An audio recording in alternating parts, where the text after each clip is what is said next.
Come on, give them another round of applause right there. Wonderful, wonderful Applegate.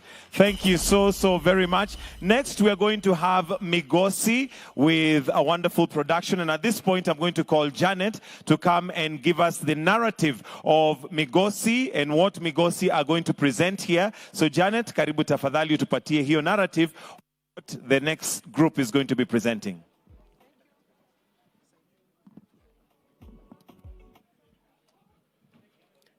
Thank you once again, Your Excellency. Your Excellency, sir. Migosi Primary School on stage from Nyanza region with a cultural creative dance entitled Daughter. It is a story about a girl in primary school who loves computer more than mathematics lesson. In class, but the parents believe that she should be good in mathematics and not computer studies. Then she proves them wrong when the father is calm and the daughter, who knows everything about the internet, comes to the father's rescue. That's when the father believes that she can do even mathematics using the computer. Welcome, Your Excellency. Welcome, Migosi Primary School from Nyanza region. Thank you, Your Excellency. Let's appreciate the first performers one more time. Tuko na watu wa Machakos County hapa. Say hi. Unajua, Your Excellency, huko Machakos vitu kama hizi tunashindwa kufanya. Kwa sababu Machakos, we love music. Music is in our blood. Alafu unajua sasa shida ya Machakos, uwezi zima muziki ufanye announcement. Unaona vile niko hapa na MC. MC anakujanga anasema please mwenye gari KBK toa gari yako, watu wana complain. Machakos anakujanga na wimbo. Ai, ndeleba wake mbinje tunasema umepaka mbaya, tafadhali toa ngali, masiponza wanazuja ndati toa. Alafu Ken Wamalia anaendelea na kuimba. Huko, na unajua, Your Excellency, the name and school motto of your school can determine how you will perform in life. Alliance High School. School motto, strong to serve. Starehe Boys Center, school motto, na tulenge, yenye nilizomea ilikuwa inaitwa Ukambani Dry Spring Academy. School motto, education is knowledge, but water is life. Utapita aje, Your Excellency? Shule kama hiyo huwezi pewa swali ati put a question tag in the following sentence. The land was dry. Unaandika hapo chini, up to now, his land is dry. Na mnanipigia kofi saa nyingine nakaa nina shine mbele ya mdosi, tafadhali. Munipange ni wapange, please. So they're getting ready? They're ready. Karibuni sana.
Thank you, Migosi Primary.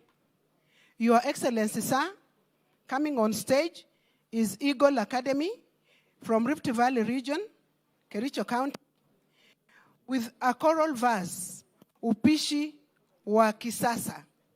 The verse highlights challenges faced by parents, responsibility in bringing up children in modern and digital world.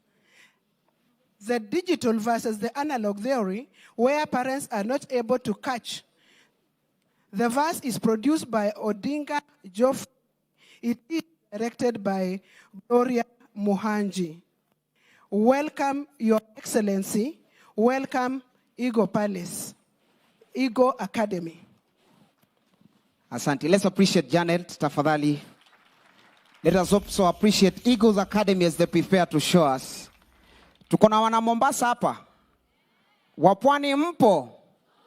Nionyeshe kidole basi nione kwa hewa. Wapi makofi ya wapwani wankuja huku jameni? Unajua Your Excellency, vile watu wanakataa na Hustler Fund. Kuna wengine wakiekewa pesa ya M-Pesa wanakataa kurudisha. Pesa unatuma wrong number, mtu anakataa kurudisha. Lakini kama kuna watu lazima urudishie ni wapwani. Wanakupigianga simu na vitisho Nitumia shilingi 2,000 wrong number, umpata? Haya basi. Wewe ndio uamuzi ni wako. Uamue unrejeshe pesa zangu ama nigeuze hiyo simu yako mahindi mimi. Shida Your Excellency, niambie mtu wa waziri wetu wa huko waziri wetu wa Babu na Mwamba. Watu wa huko Bungoma Western ukimutishia hivyo ati Wafula nikutumia shilingi 2,000 wrong number, urudishe ama nibadilishe mahindi. Wafula anakuambia badilisha, saa hizi niko njaa bwana. Hata simu iko charging, badilisha ikuwe mahindi choma bwana. Unatisha nani bwana? They are ready. Makofi yao tafadhali wakiingia.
ya runinga tatuli kusoma hapa nyumbani.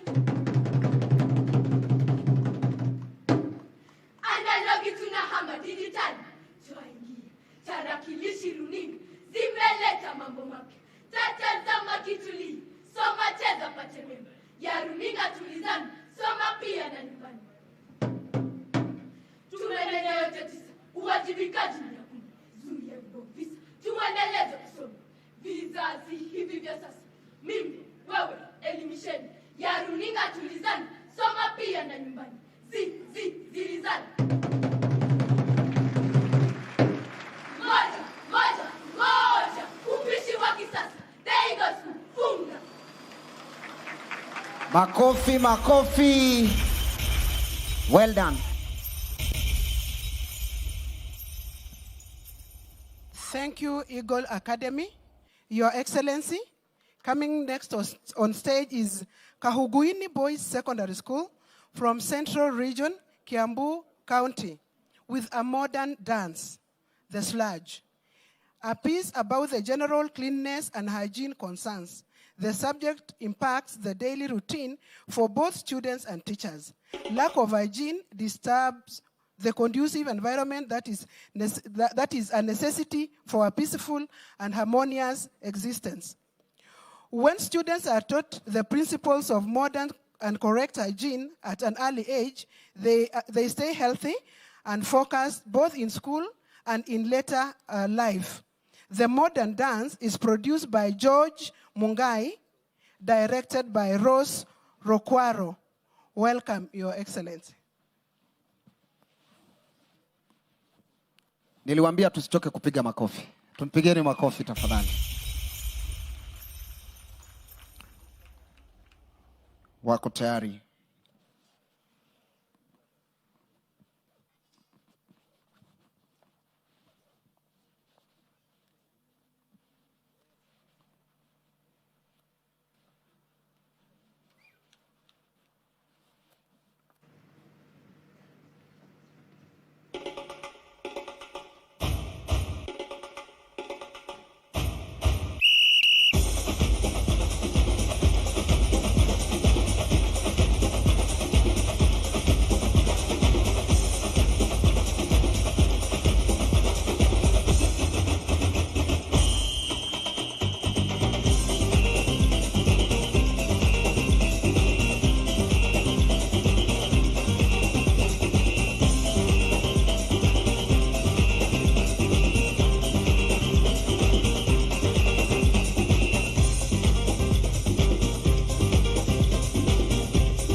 Watch, yeah, tell you the truth.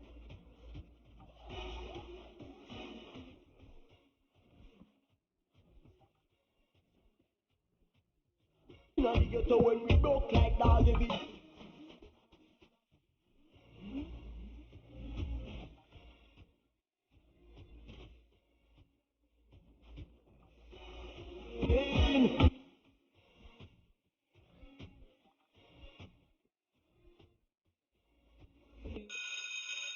Booza,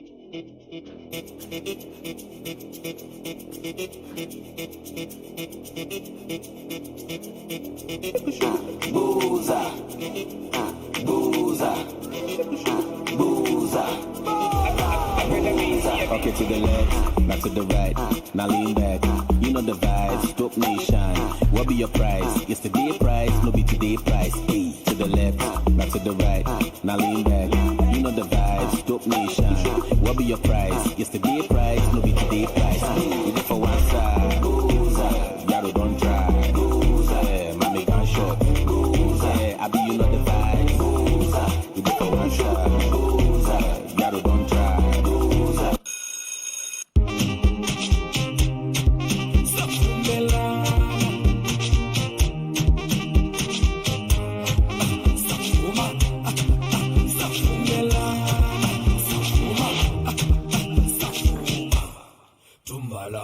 Tumalana, Radumalana, Tumalana.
She on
Thank you so much.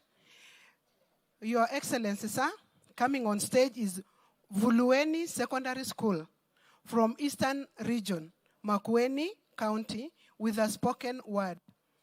Namba ya mwisho.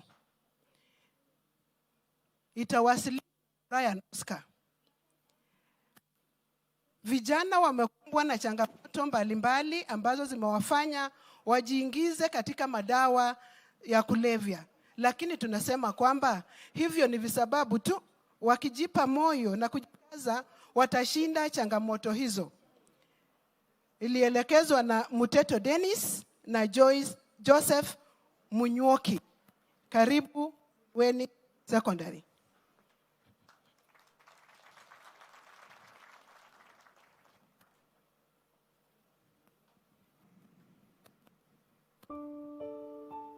Ushawahi gundua ukichanganya maji, maziwa na kahawa utatii? Utatii kwa sababu hata mababu na mabubu sio maajabu, pia wao wanatii. Na sio lazima uwe unatoka ndani ya ndani, si hata sukari kuna kahawa. Lakini vijana wengi wa jana, ni jana tu jana uliwachana na kuwachanga, sasa wameamua miadarati itatii. Hii spoken words tafanya, naomba nipoe namba mwisho, naomba na sitafadhali. Ishara sitatumia kwa hii spoken word. Mbona?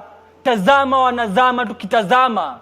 Akina Beki, Aleki, Wiki, Viki na Njoki, Kevo na Deno na Brayo pia wajiitavyo Mbogi ya Kimonyoski. Pesa ya sukuma wiki kila wiki wamesukuma kwa whisky. Kwa kijiji mzazi anarauka, Mukuru hadi Buru na sio kwa jenga. Mlango wa pikipiki anauza mbila uzembe, na Jesu pia veve anaikemba, anashika pia jembe.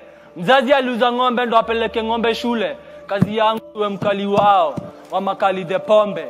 Hii spoken word stafanya, naomba nipoe namba mwisho, naomba na sitafadhali. Pita kama mlango wa pikipiki alipita nayo.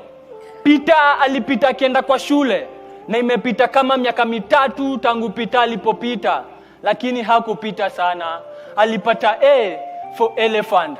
Sasa kazi imekuwa kazi ya kutafuta kazi hadi Nyanyuki, kisha akaanza kupenda mzinga hadi akaitwa Nyuki wa Tembo. Baada ya kulipa 313 chuoni, hana hata 300, viatu vinakutu, miaka 3, Ijumaa hadi Jumatatu, hata kazi ya 300 siku 3, watu wa mdomo nitafyata na mtafyatu. Pita mambo yakawa kambasam, akatorokea Kambaland.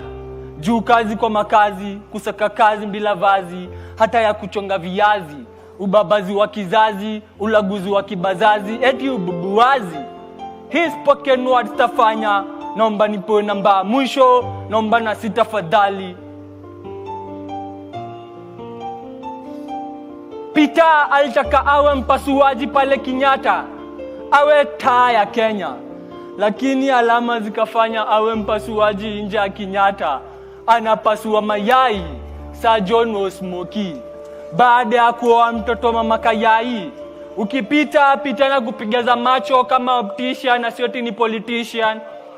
Lakini huwezi fungua ulseli ya mask sai, utadunda viliobe ya mask imedunda. Afadhali upite kapita, sanitize wa mind bro, bia na pia pressure itakupea pleasure hata ukienda kesha. Hii spoken word stafanya, naomba nipoe namba mwisho, naomba na sitafadhali. Si hata jua huingia mitini saa 1 jioni, na tena huchomoza saa 1 asubuhi. Wewe, cheza kama wewe na usiwe na kiwewe. Wewe, isiwe kazi ni kusema sina, mpango pia sina, hadi to John Cena. Yeye sina, rational life kama wewe. Hii spoken word stafanya, naomba nipoe namba mwisho, naomba na sitafadhali.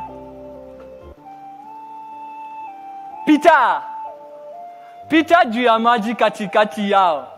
Timu ukiwa na timu yako, be victorious like Victor. Faith usikose imani, miadarati sio sulu. Joy have joy, jifunge kibobwe. Jisitiri kimahiri bila siri na bashiri na kariri.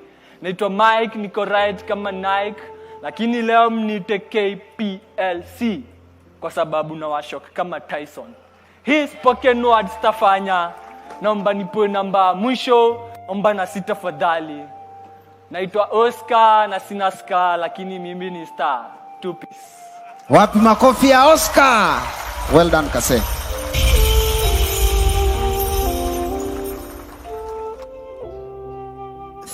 Thank you, Oscar. Your Excellency, coming on stage is Joytown School for Physically Handicapped from Central Region, Kiambu County, with a cultural dance entitled Huhalaha no Kunganisya. Hey, Huhalaha no Kunganisya. We live in a world that is very dynamic, especially in terms of technology. Everyone is part and parcel of it. We therefore ought to adopt the diversity that comes with technology. Technological advancement has both positive and negative impact on the society, and particularly the youth. Parents ought to guide their children into embracing positive usage of information technology and shunning the negative ones. This is produced by Dr. Evelyn Gathungu. Welcome, Your Excellency. Welcome, Joytown.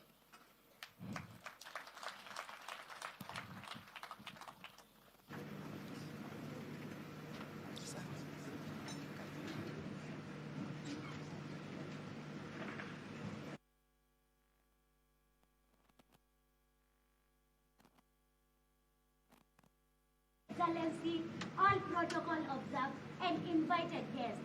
On stage is FA Joytown Secondary School with an SME Luya Creative Cultural Dance entitled Kukalaka no Kunganisha. Yes, disconnected to connect. Sit back, relax, and enjoy.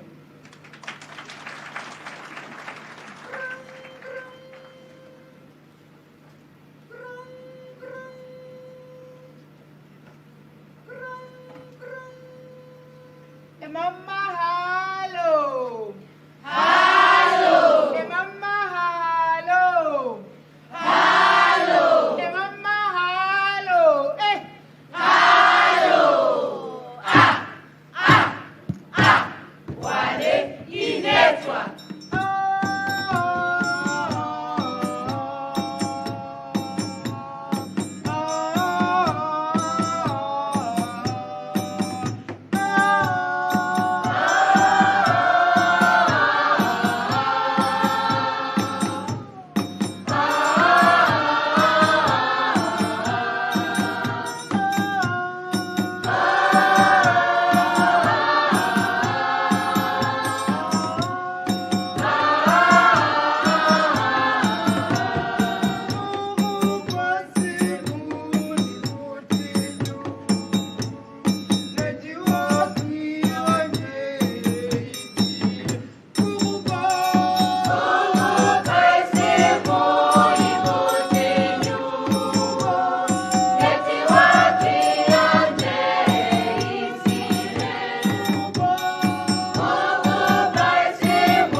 Thank you, Joytown.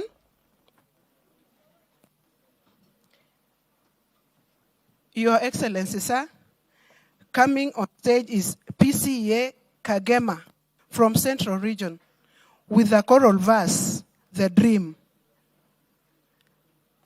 Sanaipei schooling is on the verge of total interruption due to outdated and obsolete cultures. They continue to derail the gains of the children's rights. FGM being one of the major problems.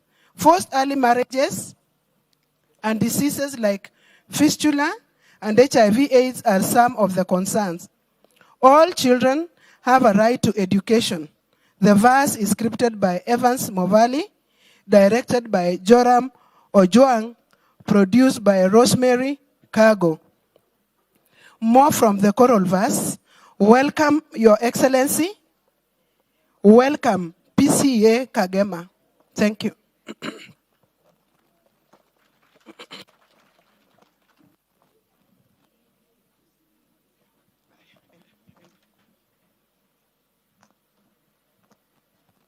As we prepare to come, tuwapigeni makofi one more time. I'd like to encourage all the students who are here with us that 15 years ago, I was in Tala High School doing the same. And today I'm here doing it in real life. Ina make sense. Nipigeni makofi bona. But I say this, that talent without discipline and fear in God is a waste of time. So, muombe Mungu sana. Talent inaweza kufungulia milango mingi sana, inaweza kufanya usaidie familia yako, inaweza kufanya ueducate watu wenu. Kwa hivyo be encouraged sana. Your Excellency, nilikuwa nasema kuna watu warudishi pesa za M-Pesa. Sasa wa Kiambu ndio wasi. Kiambu hao anakutumia kwanza 300 tu. 300 alafu anakupigia, anatafutanga mahali kuko quiet. Anakuambia, "Hello brother. Nimekuwekea 300 wrong number. Umepata brother?" Bwana asifiwe. Haleluya. Hiyo ilikuwa ya mjengo wa kanisa. Tafadhali usipigane na Mungu tafadhali. Rudishie pesa zangu. Ukimrudishia anakupigia immediately. Anakuambia, "Brother, nimepata lakini nikuulize, hautaki kusupport mjengo wa kanisa tafadhali?" Usukume kidogo. Kuna watu wa Bomet hapa. Kuna watu wa Rift Valley hapa. Kuna watu wa Kisumu City. Luo Nyanza. Make some noise bwana. They say don't throw stones in Kisumu, you might hit a graduate. They are ready.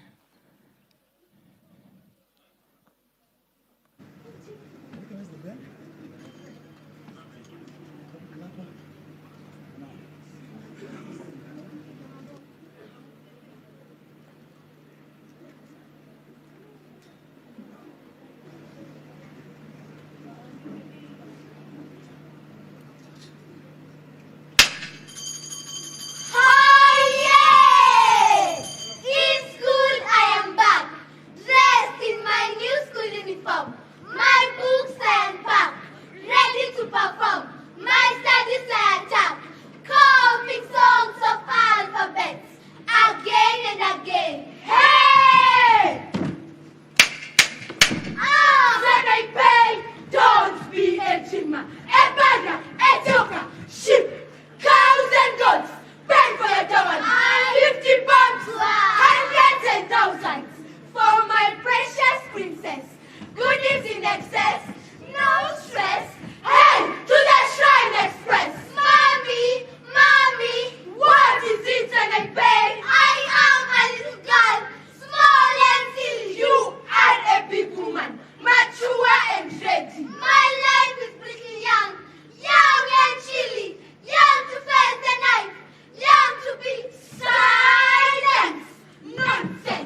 Makofi one more time. Well done.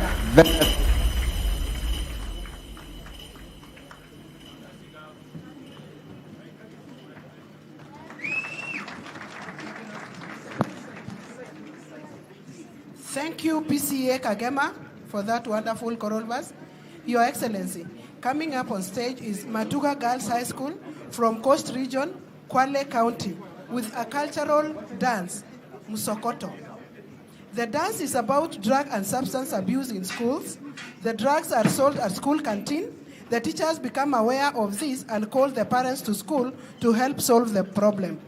The culprits are taken for rehabilitation, and CCTV cameras are installed in the school compound to help curb the problem.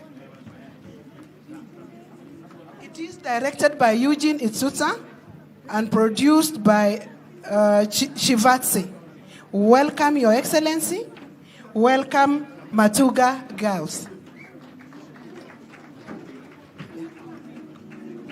Let's appreciate them as they prepare. They're getting ready. Wapigeni tu makofi. Usanii unapenda makofi sana. Makofi ndio fuel ya usanii. Karibuni sana.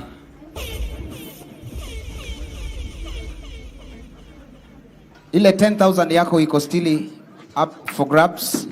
Lakini sasa nataka mtu mwenye anaweza rudia tu. Acha nianze hapa. Mtu anaweza sema tu ni nini kikusikitishacho? Urudie tu hivyo. Ni nini nikupe 10,000? Ni nini kikusikitishacho?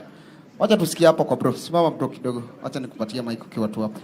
Ni nini kikusikitishacho? Urudie tu. Ni nini kikusikitishacho? Ni nini kikusikitishacho? Hakuna jasho hapo kwa hiyo sentence. Wewe umeweka jasho. Ni nini kikusikitishacho? Ni nini? Pardon? Ni nini kikusikitishacho? Ni nini kikusikitishacho? Utameza ulimi ukicheza. Wacha tusikie hapa. Kuna mdosi hapa anakaa Kiswahili amekimanya sana. Ndugu yangu, ni nini kikusikitishacho? Ni nini kikusikitishacho? Na vile umeanza na confidence. Mgani, kuna mdosi hapa. Ni nini 20,000? Ni nini kikusikitishacho? Ni nini kikusikitishacho?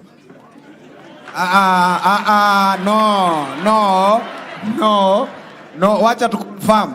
Ni nini kikusikitishacho? Ni nini kikusikitishacho?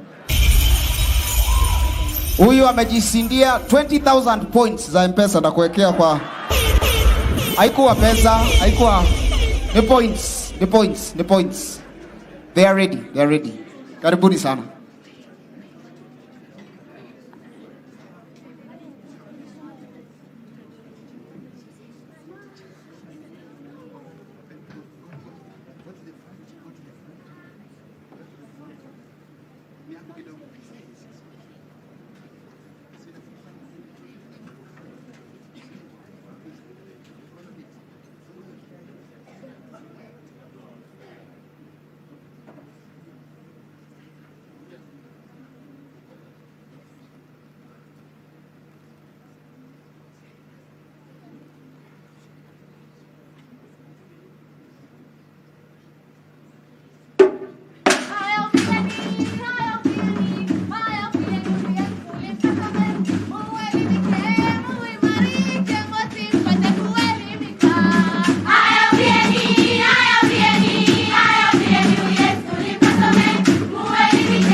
Asante mwalimu.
tafadhali tuwapigie makofi.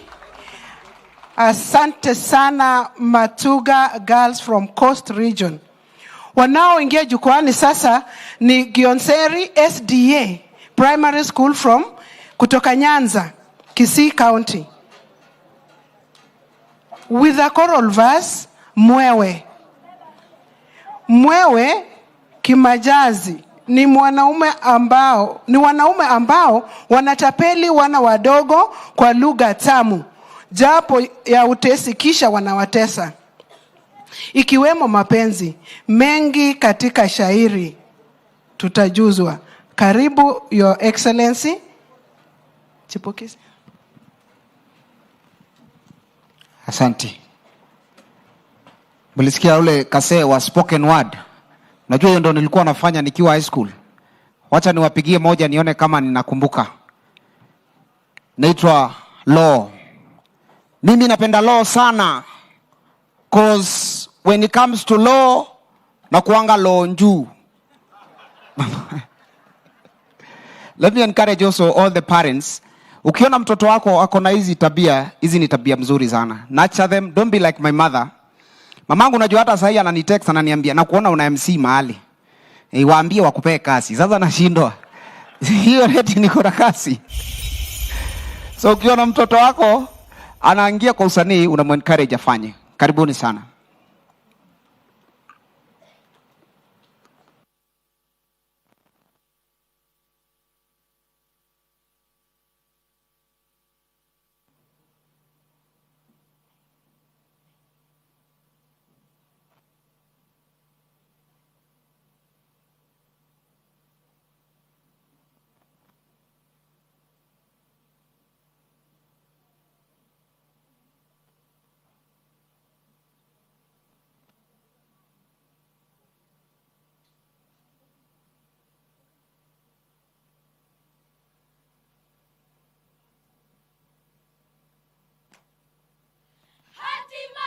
Imefika siku ya kuaguliwa, wana wangu kwa hakika makini taangaliwa, watazunguka zunguka wakiruka kwa maua, ila nitawamulika sishikwe na mwewe hawa mafichoni na wangoja kwa hamu tena na gamu, hawa vifaranga kicha tapaza yangu hamu, itageuka kiota ikumalize kasumu kwa wanangu wakicha mwenyewe tajilaumu. Mimi simba wa misitu sikwambii wa vichaka, siogopeshi na kitu miupata nachotaka. Wewe mwewe una ukuu mateka tutakuteka, wewe jigambe tu chichote unapotaka. Duniani twaingia kwa furaha na bashasha, aki sisi twavutia twaremba twafurahi.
Asante sana.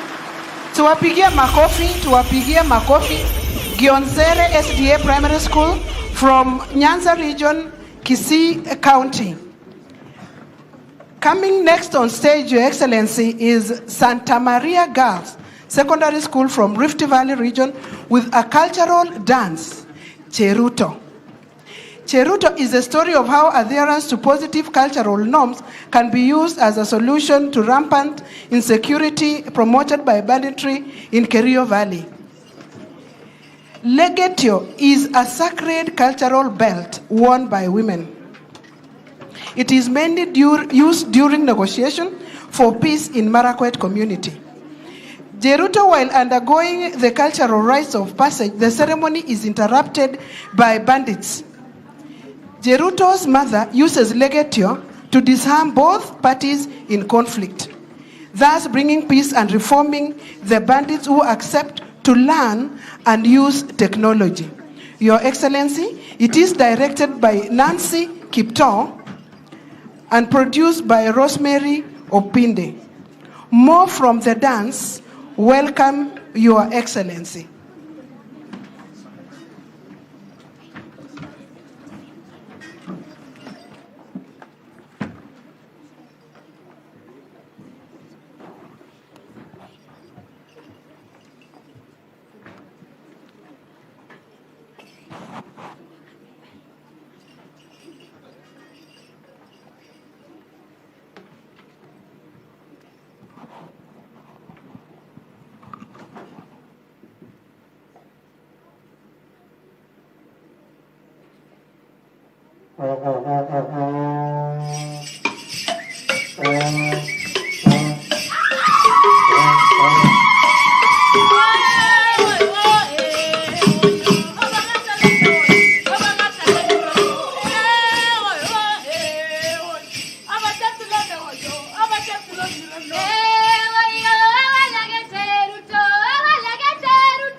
Tuwapigie makofi, tuwapigie makofi. Asante sana Santa Maria kutoka Rift Valley with your dance Ruto. We have now known the use of legatio. Your Excellency, sir, coming on stage is Wajir Girls High School from Northeastern region with a choral verse, Kizaza Sana. Talanta za watoto ni muhimu kwa sababu zinakuza vipaji vyao kwa maisha yajayo. Shairi hili linawaeleza wazazi na walimu wasaidie kukuza talanta za wanafunzi shuleni, wakisaidia itawasaidia vile vile kwa masomo. Asante sana Wajir Girls, karibu Your Excellency.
Kutokana na tamasha, sasa amepata faida. Ni furaha na bashasha. Karo shida. Sikujua hii tamasha zaweza leta faida. Kwa hakika hizi tamasha zaweza ondoa shida. Wako wapi walosema napoteza muda wangu? Wako wapi walosema walovunja moyo wangu? Sio mimi nilisema utapaa mwana wangu. Nami pia sikusema mie shabiki wako tangu. Kaangaze tamashani, ruhusa amekupatia.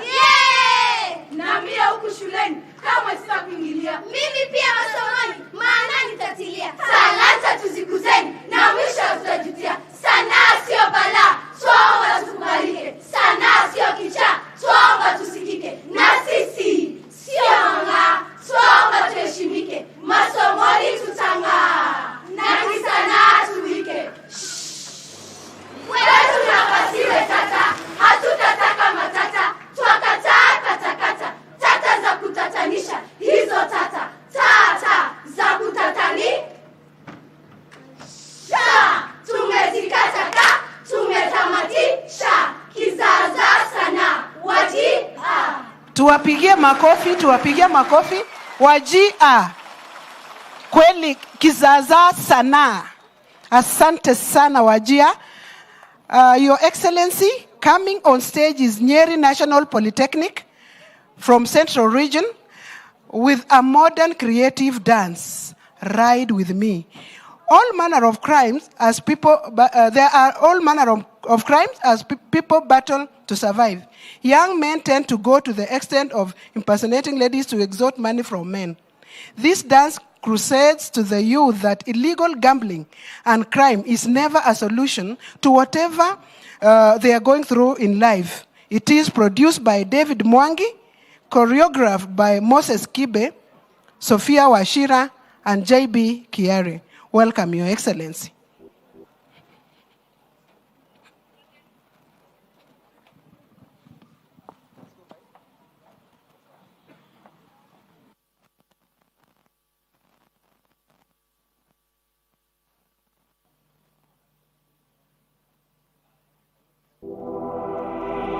Boy, I can see.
Prophetess of production.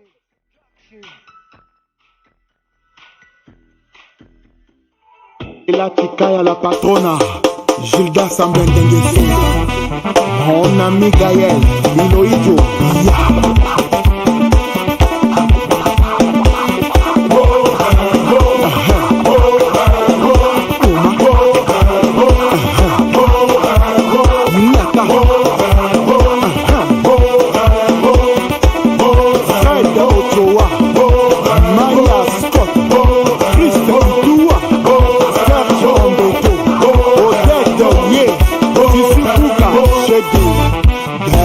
le meilleur, ils sont les points.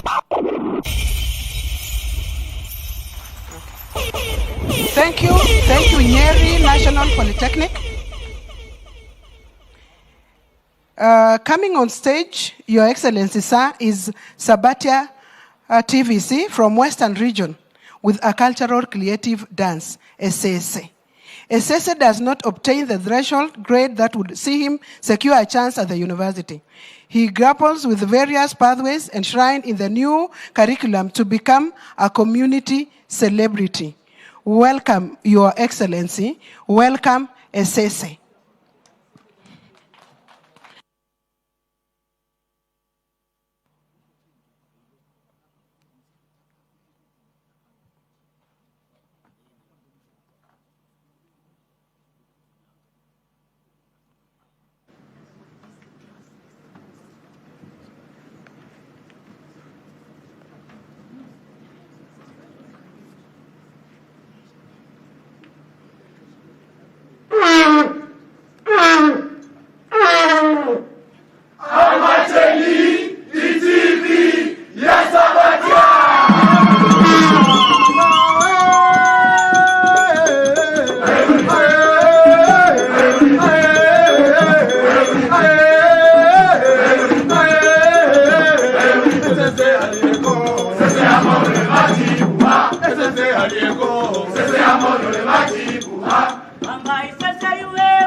Omwana ukwirire marebo, marero yakainzi joti.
kujira. Oh, waluya banje, manira shina konza kukona kujira. No, ipakansi. Waluya banje, ikijenanga, tekabanga ikasi, kukona kujira.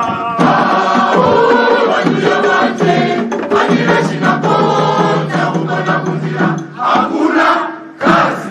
Waluya banje, ikijenanga, tekabanga ikasi, kukona kujira.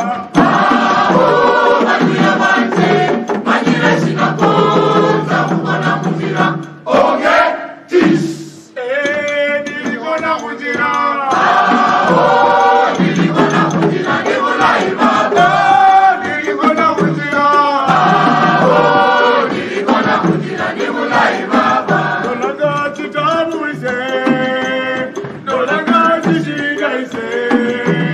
Oh, etata wanje. Oh, umbere shibera. Nolanga chitabu ise. Nolanga chishika ise.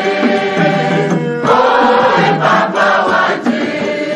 Oh, umbere shibera. Oh, umbere shibera. Oh, umbere shibera. Oh, umbere shibera. Oh, umbere shibera. Nolanga chitabu ise. Nolanga chishika ise.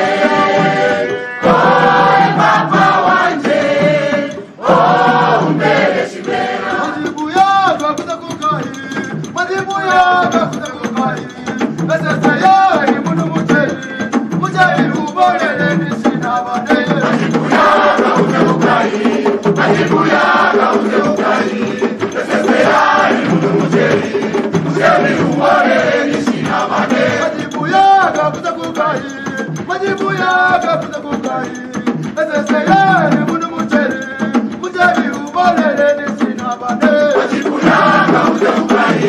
Majibu yako kutakukai. Sasa yeye munu muteli.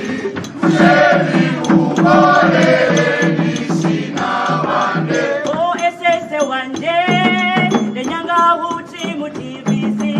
Oh, esese wanje, iwene ohandi ulasoma aye. Oh, esese wanje, lenyanga huti mutivisi.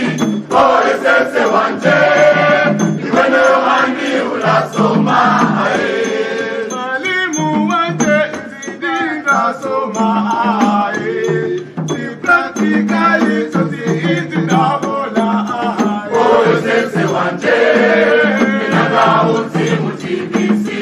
Oh, esese wanje, iwene ohandi ulasoma aye. Esese wanje bukula vitu vyone nakauze muwangu wae. Iwene ohandi ulasoma, ulavira majela ulai.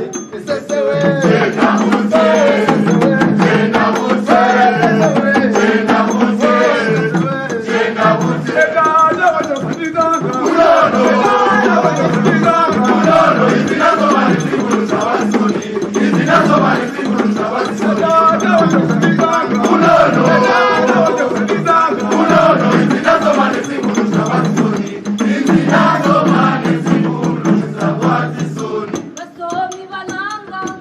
Bambi.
Yeah.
Makofi.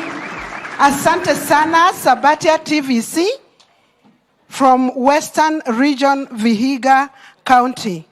And now, Your Excellency, we bring you 3 items which are a sample of the last year's Kenya Music Festival, which was held in Kisumu, attended by His Excellency, the Deputy President, and he represented you so well.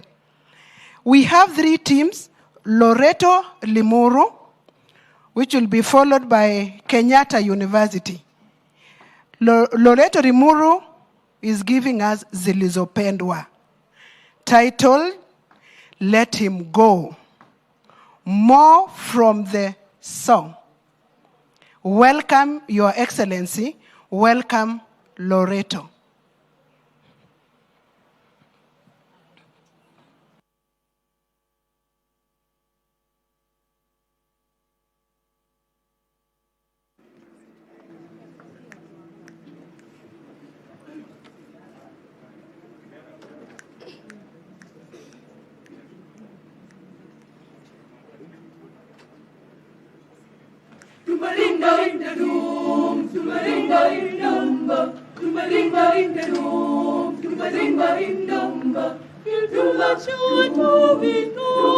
You have another woman's mind. You always stay within it. Where is he?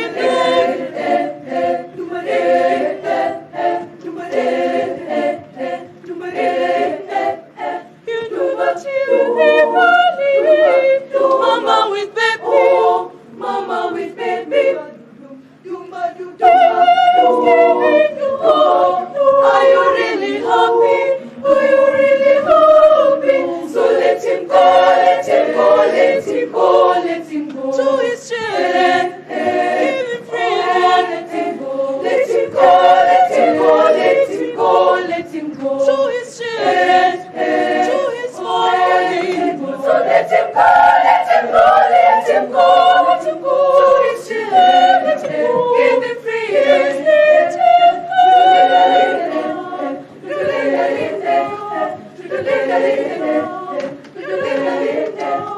Hey, just think of yourself. Don't you feel better? You are only time gone. Make you worry. Just take a look at yourself. Take a look. Don't you feel guilty?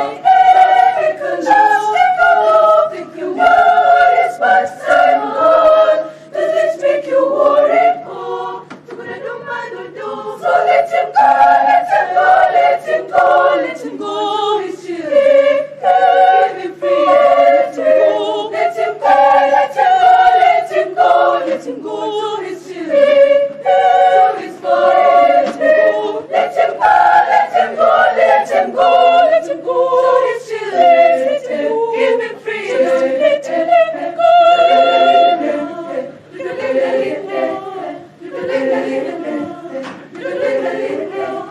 You know what you're doing wrong with another woman's mind. Let him go. You always stay within it. Let him go. Let him go. He's another woman's mind. Let him go. You know you'll never leave. Mama with baby. Mama with baby. Giving you hope. Are you really happy? Are you really happy? So let him go, let him go, let him go, let him go. To his strength, give him free. Let him go, let him go, let him go, let him go, let him go. To his strength, to his falling. So let him go, let him go, let him go, let him go. Let him go, give him free. Let him go. He's another woman's mind. Let him go. Let him go. He's another woman's mind. Let him go. Let him go. Just let him go. Hey! Wow. Thank you, Loreto Limuru. Coming on stage, Your Excellency, is Kenyatta University with zilizopendwa, gospel zilizopendwa, nimesafishwa na damu, originally composed by Mary Otieno Ominde. It is arranged for choir by Shujaa Sylvester Otieno. Welcome, Your Excellency. Welcome, Kenyatta University.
Wow. Tuwapigie makofi Kenyatta University.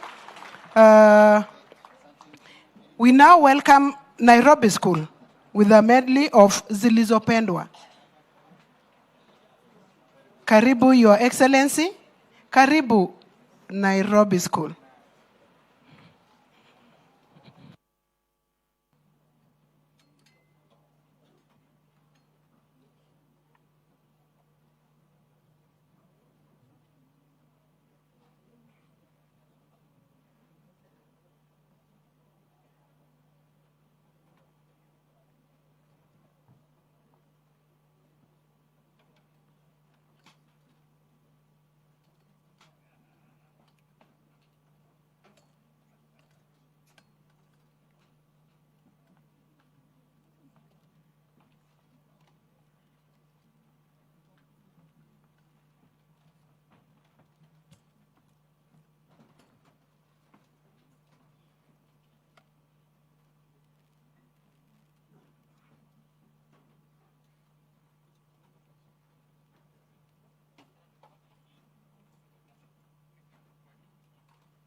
Thank you, Nairobi School.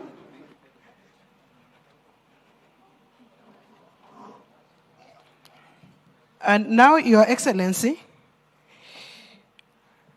to close this wonderful event is a winning play from Riara Springs, Nairobi Region, Nairobi County.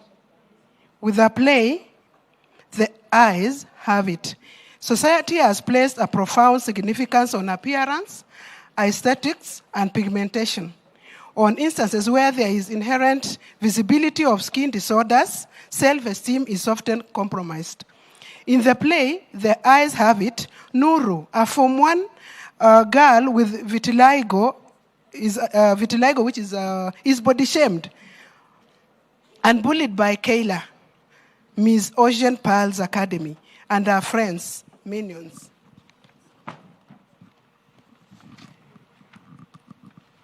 Who are not happy to learn that the school will be using Nuru as the face of the school. Nuru as Miss Ocean Pearls Academy. The friends were not happy. More from the play, Welcome, Your Excellency. It is produced by Mrs. Jane Mulinge, directed by Justin Ongwen. Welcome, Your Excellency. Welcome, Riara Springs. Pigeni makofi one more time, tafadhali. Thank you so much. Your Excellency, as they prepare, allow me to introduce some of the top content creators we have in the Mideast. Nataka kuchukua fursa hii muite Jugush, tafadhali. Karibu sana Jugush. Wapi makofi ya Jugush? Tuko na Butita, CEO SPM Buzz. Karibu sana sa. Tuko na Phil TV. Karibu sana Phil.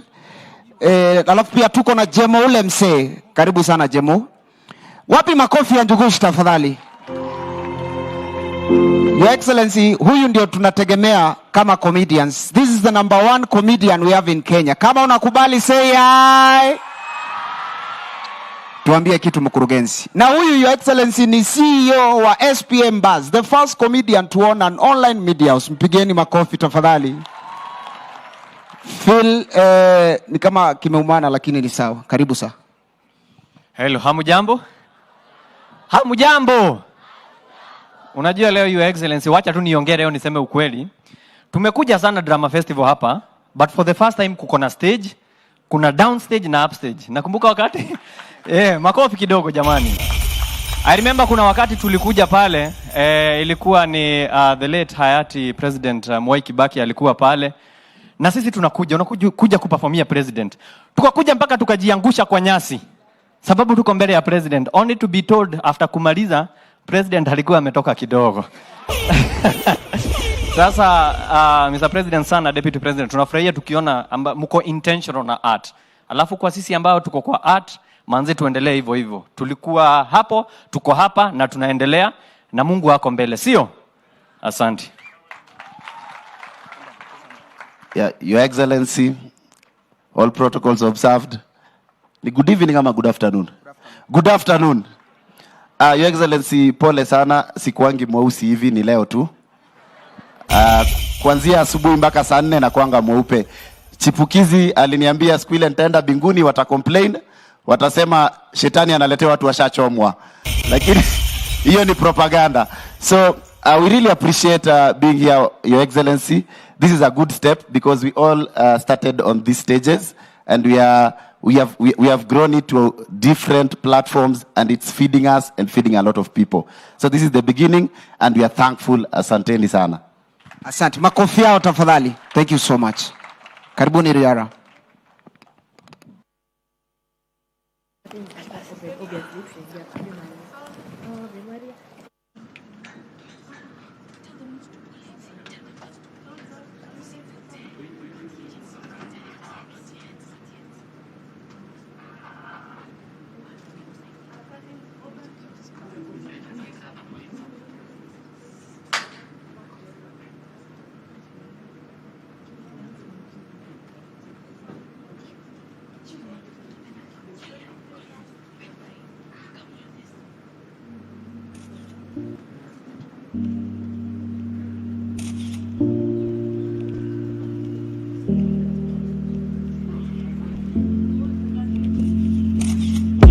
picha, piga picha, piga picha. Smile for the camera. Piga picha, piga picha, piga picha. Pose for the camera. Photo moto. Inaleta ndoto moto. Photo moto. Hashtag beautiful face of Ocean Pals Academy. No, stop this. Belinda! Snap onto this imagination. Fire on the mountain. What is it? Salsa is brewing. Belinda! Are you people blind? Belinda, you have interrupted a precious moment. Yes! Kyla! A foreshadow of what will happen today when the school takes photos of me as the face of the school for purposes of rebranding and marketing our school. Ocean Pals Academy! Just like the previous year.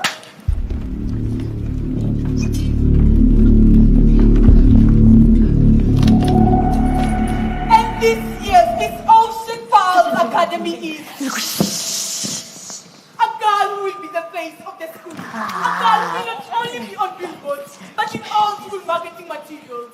This girl is Sally.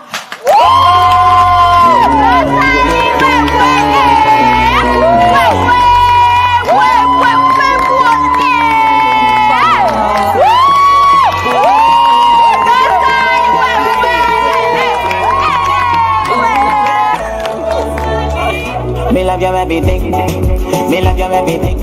You give me reason to sing. Just like Sai, last year's Miss Ocean Pals, I see myself on billboards, school marketing materials, adverts, and in all social media platforms. Hashtag beautiful face of Ocean Pals Academy. Girls, I exist. Belinda! What is it? Kyla, a problem is on our hands. Belinda! Go and see it for yourself.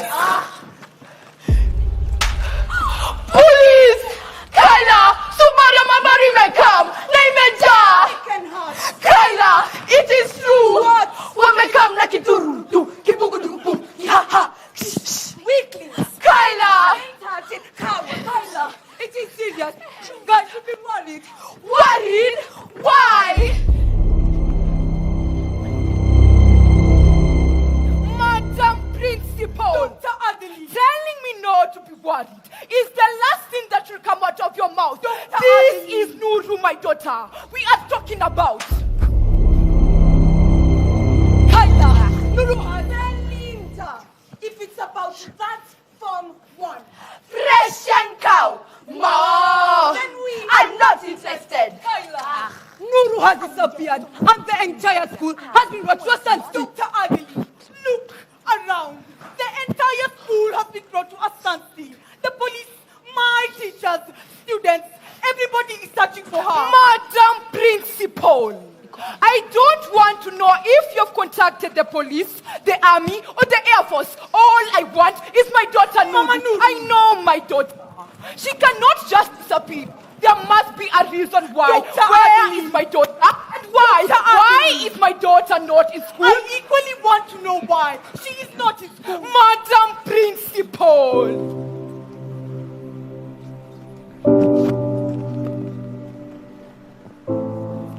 I landed this morning from a medical training in Germany. Went for the refresher course for eye treatment. To be able to use and operate our new digital on-site, full service, mobile pop-up optical van that is currently at your neighboring school, Ave Maria School for the visually impaired.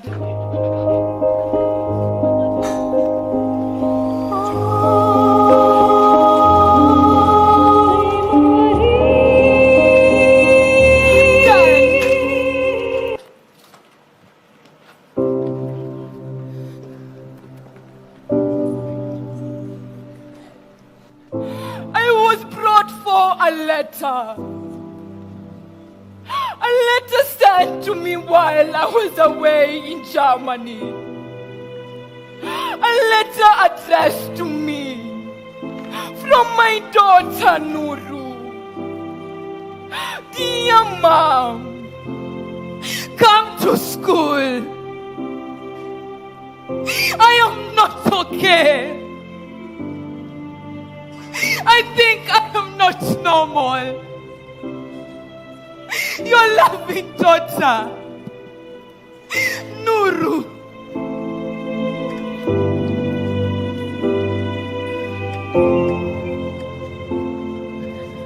Then I rush here to attend to her. And you tell me that my daughter has disappeared. That my Nuru has disappeared. Why? Nuru's disappearance is good news to me. Finally, I, Kyla, current Miss Ocean Palms, will get the attention that I deserve. And my dream of being the face of the school, Top trending girl. come true because that animal, Russian cow. Ma. will be nowhere to be found when the school starts the photo shoot. Exactly. Miss Madison, you as the principal of Ocean Pearls Academy had the sole responsibility to take care of my daughter. If I don't get answers to her whereabouts, nor the reason why she is not in school, I promise you, head will blow. Mama Nuru, calm down. I will only calm down if you give me back my daughter the way I gave her to you on admission and get to know the reason why she is not in school where she is supposed to be. Mama Nuru, please. Madam Principal, Miss Hadija. as I was checking each and every room in the hostel, I found this note underneath Nuru's pillow. To whom it may concern, read, since I don't know. What? Impossible! My daughter can't be dead. Mama, this is not my daughter's handwriting. She is not the one who wrote that recite note. Mama Nuru, I am going to look for my daughter. Mama Nuru. And if you are the reason why she is not in school, then all hell will break loose. Dr. Adeline! Nuru's disappearance story is so sweet to my ears. Girl, Kyla. let's go celebrate Our triumphant victory. Woo! Sister Maria! Sister Maria! Sister Maria! Sister Beverly, what is it? We have a problem. One that we can pray about? No, something that has never happened in this school. What is it? Please, let us go. You see it for yourself. Gracious Lord! Madam Principal, I found her at the gate and she told me her name is Nusra Barkat. Nusra, what brings you to my school? Admission. Admission? I want to be admitted here. And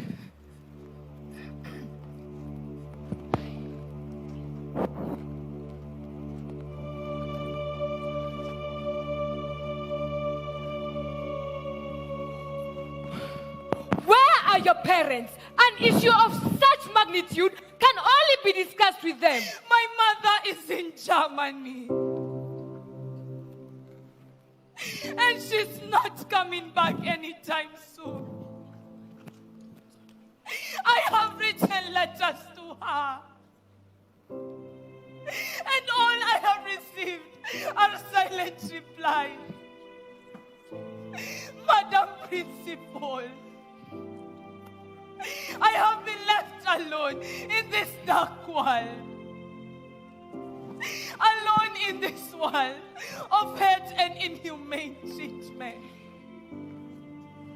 A world where love and compassion are lost. A world... Nusra, what do you mean? Madam Principal, I have nothing and nowhere to go. This world is full of human alligators.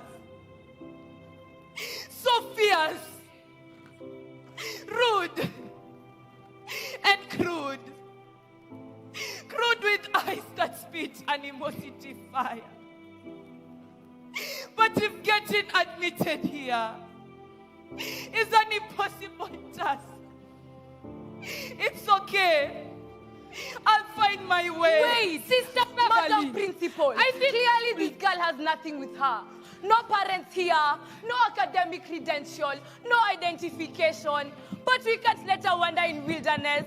What if something happens to her? Please talk to our superiors. Please. Okay, I will go talk to them. Thank you, sister.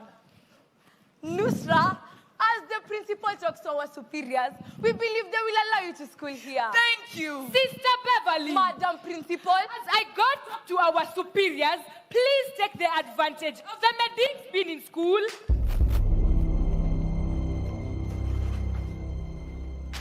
And have Nusra's eyes examined to ascertain the extent of her blindness. Certainly. But Madam Principal, I am blind. You don't have to examine my eyes. Nusra, that is just a standard requirement needed before admission. Just in case our superiors give the principal the consent to admit you. But the school just needs to know your visual acuity. Is it painful? No, it is just a standard examination where the medics take you through an anterior segment and dilated fundus evaluation, retinoscopy with cyclopedia, and intraocular pressure measurement. What? In fact, we have the latest digital machines that will give us the full report in seconds. But madam, if our superiors give me the consent to admit you, then we will need a detailed medical history to help us during placement. But I am blind. No one disputes that. But we need to know the extent of your blindness, your gestational age and weight. Family history of eye diseases, consanguinity, and any accompanying neurological diseases, and presence of other sensory disabilities. But I can see. What? I mean, I can see your point. Good.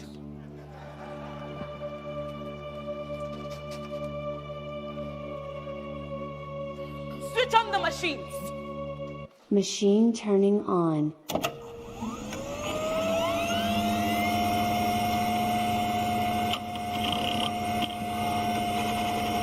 Machine ready for the scan. 1, 2, 3, start. Machine scanning the eye, sclera, normal, cornea, normal, iris, normal, pupil, normal, lens, normal, retina, normal, optic nerves, normal. Final diagnosis, eye, correct. What? Impossible! I am blind! No, you are not! That's Naomi! Madam Principal, this girl is not blind! I am blind! Are you sure of this result? They are accurate! Certainly not! Madam Principal, let them repeat the process. The results will be the same. Nusra, there's no harm in repeating the process. Na says, Madam Principal, do it again. No! No! No! I will not allow you to do it again. I refuse. Madam Principal, she has refused us to do it again. Gracious, loving Father, come down and bail us out of this situation. Madam Principal, what do you suggest we do now? I will call a renowned pediatric ophthalmologist, credited for medically restoring the sight of many visually impaired people. Really? She recently came back from Germany, where this optical van was imported from, and she was supposed to be here with us. Then hurry, call her. Nurse Naomi, I am not in the correct frame of mind to attend to anything. Doctor, we have a strange eye situation here, and we need your help. Strange eye situation? Is it an astigmatism issue? No. Bilateral or unilateral issue? No. Cataract, conjunctivitis, corneal flap or glaucoma? No. What is it then? I cannot classify it. Only you alone can solve this. But I am in... Doctor, please. Our call of duty is to provide eye care services to anyone in need of them, regardless of situations we are in. This is a unique case. Please come over. No, I am in the middle of a very serious personal issue here. Dr. Adeline, what is it? I am being called to attend to an emergency at your neighboring school, Ave Maria School, for the visually impaired. I have a daughter to find. I am not an octopus. Neither can I separate myself in two. Dr. Adeline, I know you are not in the correct frame of mind, But being a doctor, so many lives depend on you. This call could save someone's life. Please attend to it. As the police, my teachers and students continue to look for your daughter. No! Dr. Agili. No! She just hung up. What or what do we do? Call her again.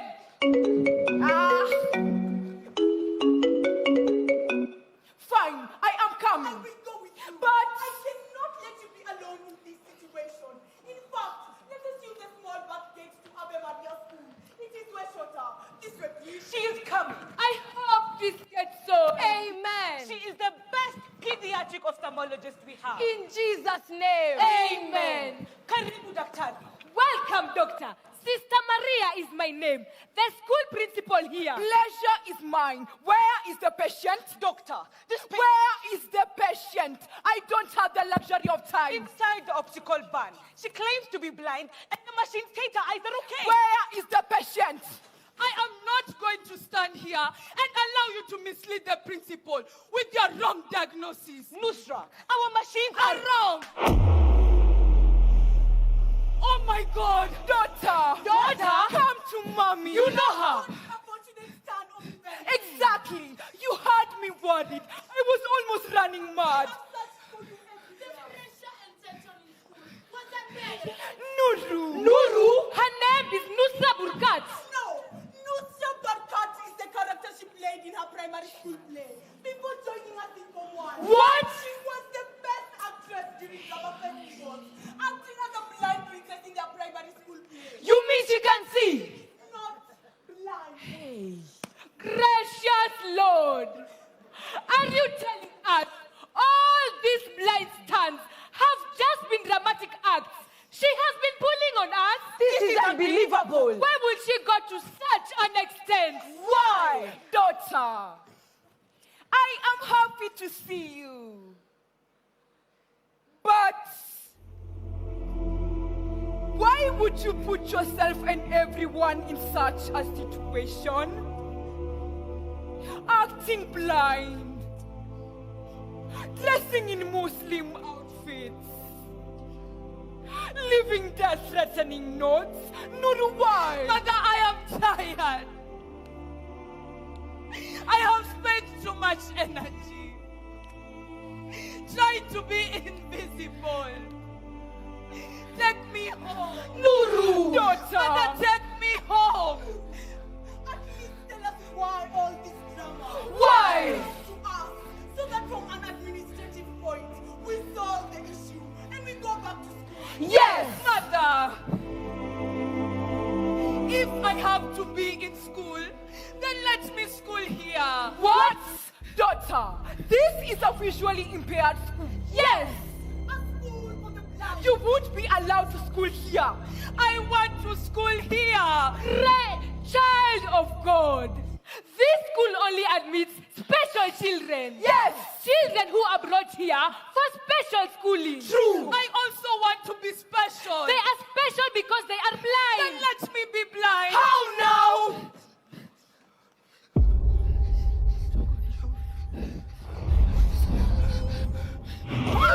Let me poke my eyes with this stick and join that dark wall. Nuru, stop!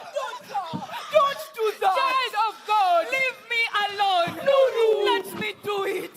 Let me poke my eyes. No!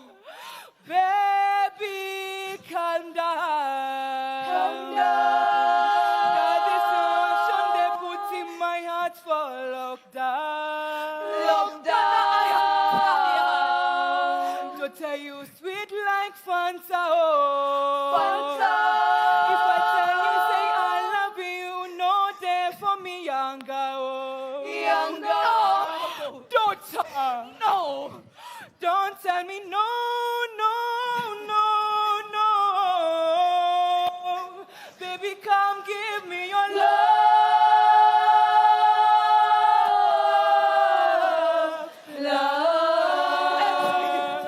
Why? Like them. Who?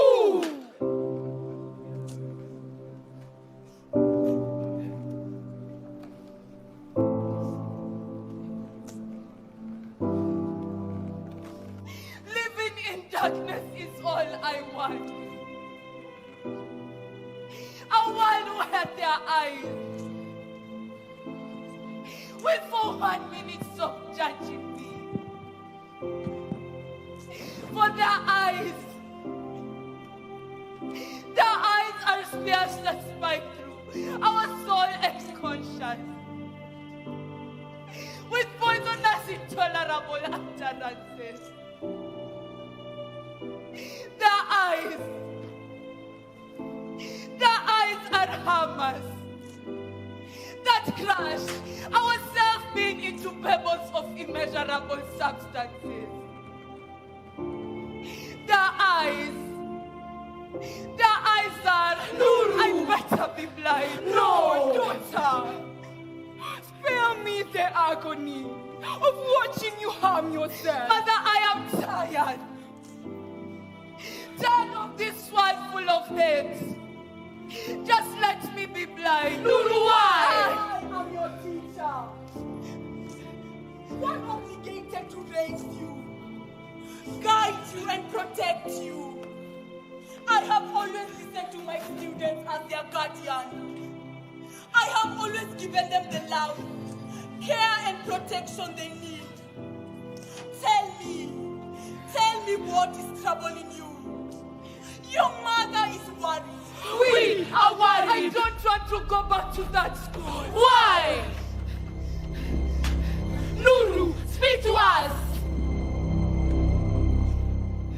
Nuru. Them. Ocean Pearls Academy is one of the best schools around. Ocean Pearls Academy is a hell on earth. Nuru, what do you mean? That school. What about it? That school is...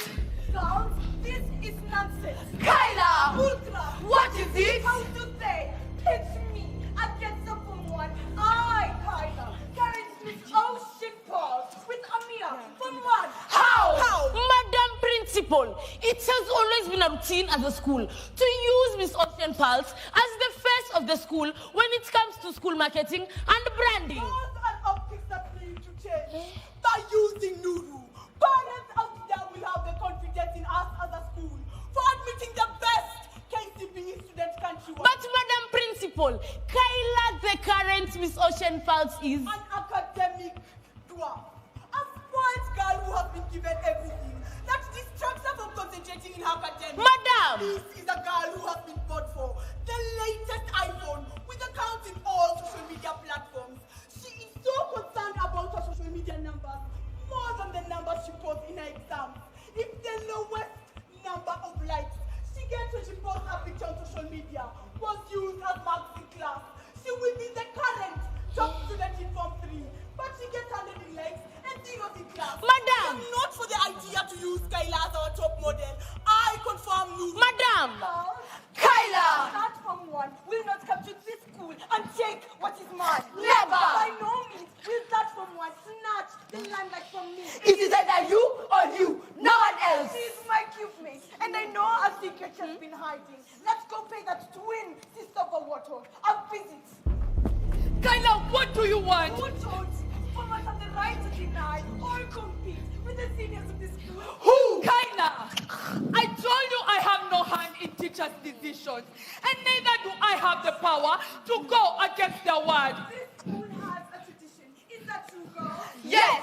Miss Ocean Pearls is always the one who's used as the face of the school in all marketing materials of the school. But if you want to stay this school to be peaceful, then I want you to decline Princey Mandebo's offer of you being the face of the school in all marketing materials. that I can't do.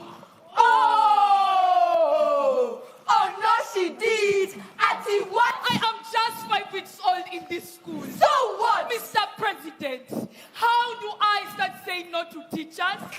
Teachers are more of parents to us when we come to school. And as a Christian, I'll do as the Bible says. In Ephesians 6:1, children, obey your parents in the Lord, for this is right. I will do what is right. Right, indeed.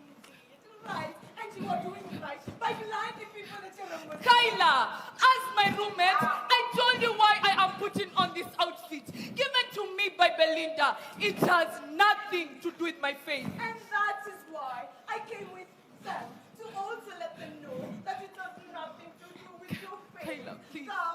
Yes, Kyla. Don't come near me.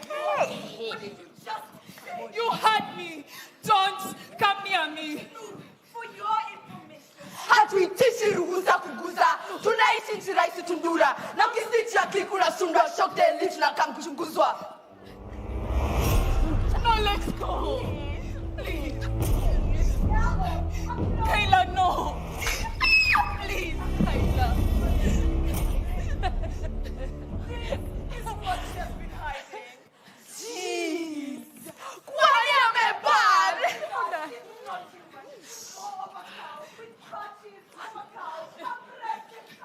Ma!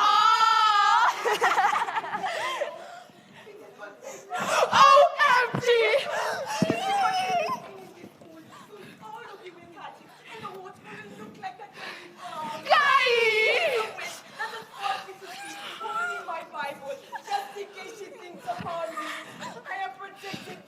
I am not a witch. Silence! You ugly, disgusting, contagious thing! We must know about it. Please, spare me the shame. Kwenda huko, mzungu mwitu wewe! We don't deserve such a creature. Please. She's a virus that must be kicked out! Out! She has mutated from COVID-19 to COVID-20. Straight out of Guangzhou, you ugly thing! No! It will infect all of us with a contagious disease. We are too young to be ugly! Girls, Yes, Kyla! what about those flesh and cow patches on your body? No! Away from this school, she must go. Kyla! Imagine how embarrassing it would be if we had an inter-school competition and this disgusting creature was seen by the school. They will call our school an animal In farm! the same breath, imagine the shame, the insult. Our school will be seen if she's used as a top model, the face of our school. Kyla, does she even have a face to start with? Siunaka vibaya, hakai vibaya, anakachapo. I don't want stuff. And out of this school, you must go. Akiwo! Out and don't come back. Run, go, don't come back. Babu's agiti. I beg!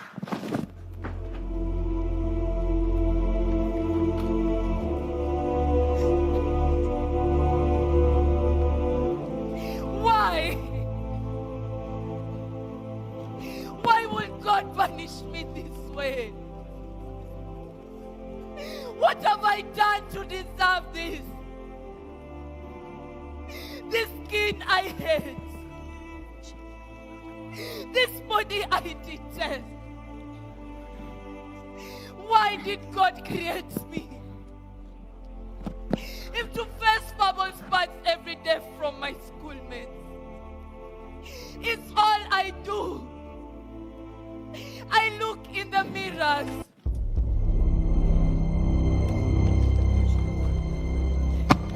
And all I see is what their eyes see. An animal. A freshened cow. A monster. Beating my fist against these mirrors until my reflection is shattered. It's all I do. But every time I hit them, the cracked pieces pierce my skin, striking my self-esteem. You are ugly. Why? Why can't I be like those girls on Instagram, Facebook, TikTok? Girls whose skin are flawless.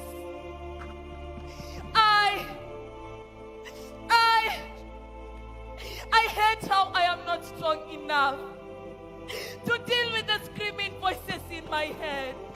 Ugly, ugly, ugly! I wish I had the power to tear myself apart from the outside. Destroy everything in me that I loathe. I abhor these cow patches. I detest these blemishes that make me ugly. I don't want to be stuck inside me anymore.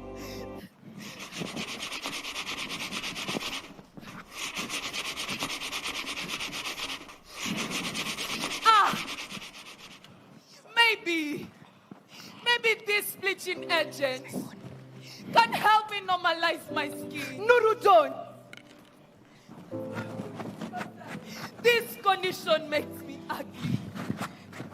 This condition makes them see me as a cow, a monster. It is high time. Belinda!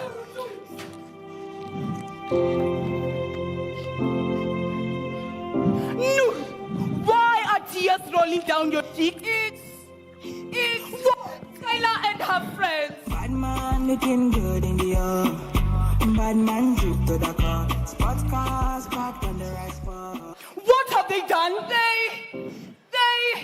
Nuru! Kyla! Don't do anything to her! Shut up! Take her to the pit at the far end of the school where trash like her belongs. No! Move! Please, don't do this to me. Silence! These plastic. Just like you! Trash! Please! Eat!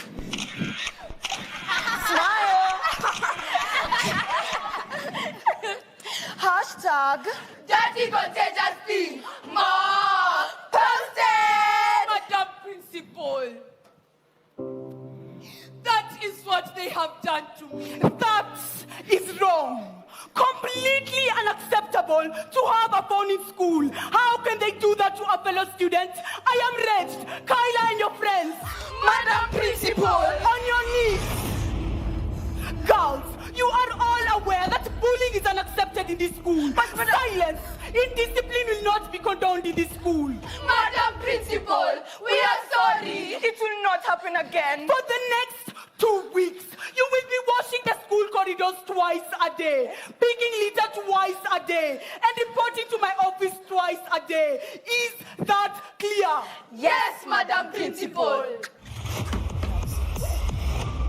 So, you had the guts to report us to Prince Mandevu. Kyla, please.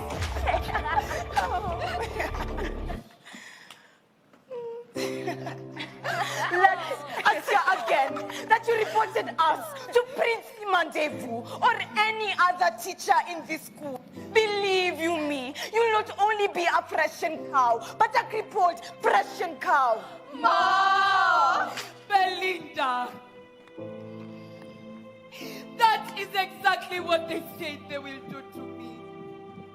If I report them to the principal. But Nuru, whatever they are doing to you is wrong. If you don't report them, they want somebody shaming. I can't do that. They ordered me. Nuru, follow command like zombie. Move away from me with your crooked body. Please. Follow command like zombie. Move away from me with your crooked body. They say if tomorrow gets you in this school, then we will crush you.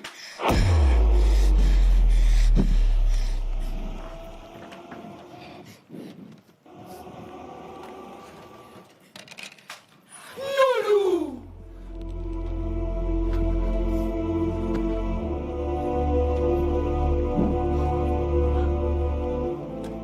Mother! These rapid changes of my skin have become an external metaphor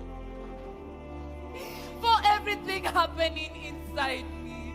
Look at me. Look at how ugly they say I have become. With these patches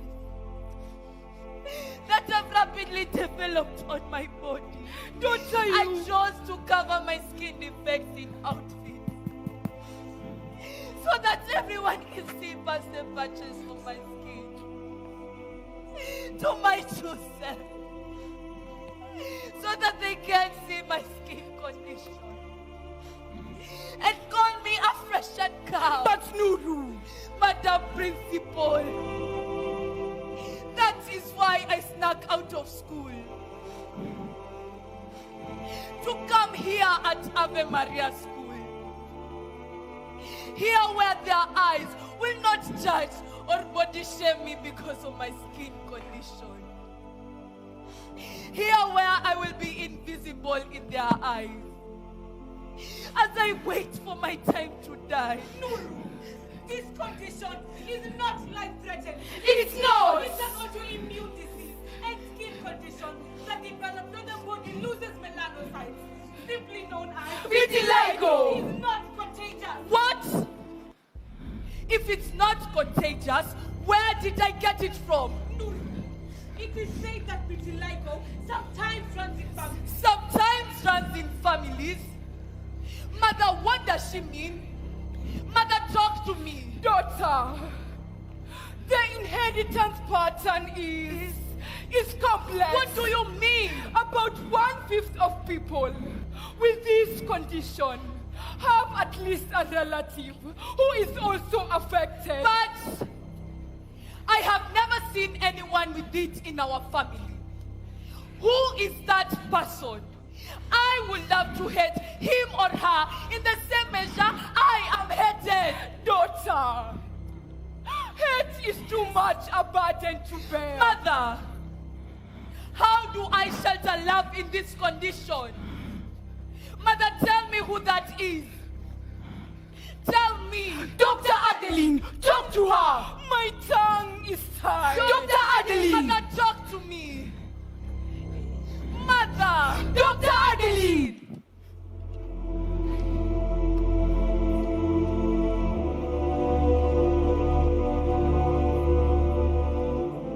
Just like the rest, my mother has left me, has abandoned me.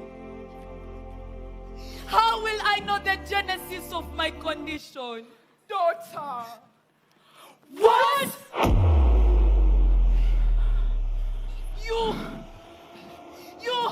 You are not my mother. Nuru. My mother is flawless, spotless. Dr. Adeline, you also have vitiligo. Yes.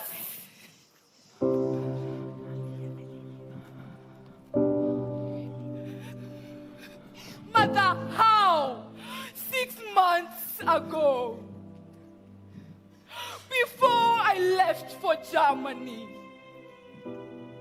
I saw a spot on my tummy. I thought it was just a blemish. But as days went by, more and more spots started appearing on my body, spreading towards my face. For the past 6 months, I have been wearing concealers and foundation to hide my flaws behind makeup. Because I realized in this day and age, people think that vitiligo could pass to them like a cold or virus.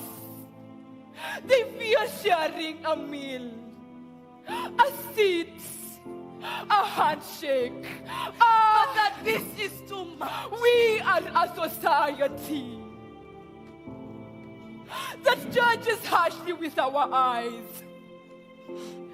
We see the plus-size people and we murder their ego with our eyes and bury their esteem with our words. The dark-skinned are not spared either. You hear people referring to them as walking night scenes. Those with pimples, acne, stretch marks, baby tummies are not left either.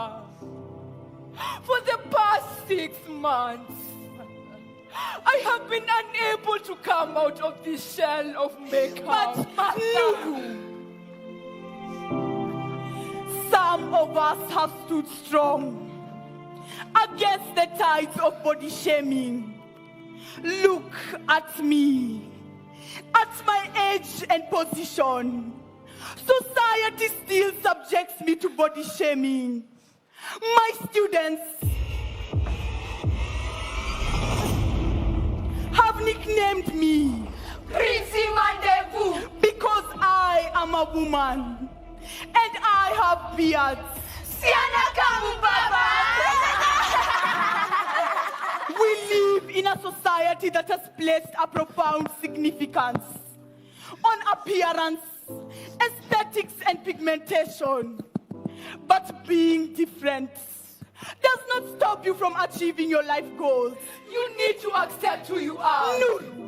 Many magazine cover models are photoshopped. Social media pictures are full of filters. These beauty standards are so unrealistic. Extremely unrealistic. Daughter, I agree with them.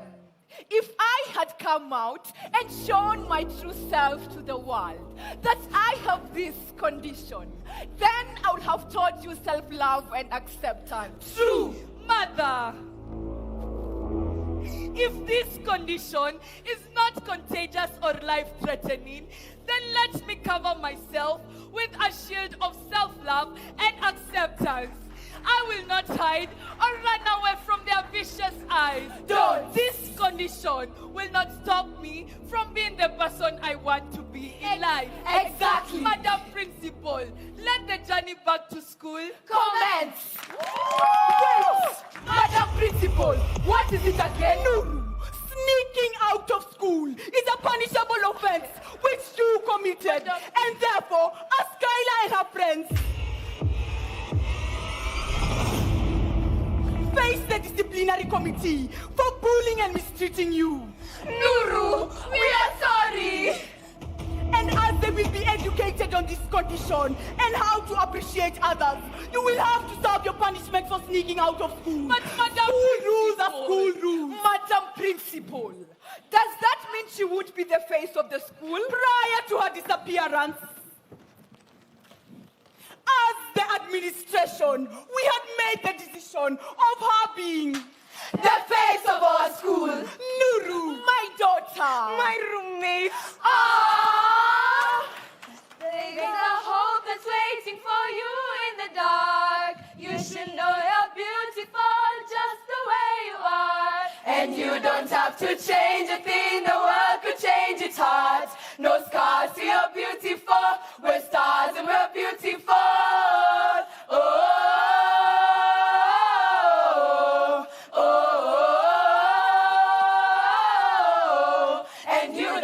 To change a thing, the world could change its heart. No scars to your beautiful, we're stars and we're beautiful. Riara, the eyes have it. Mr. President, it is an honor.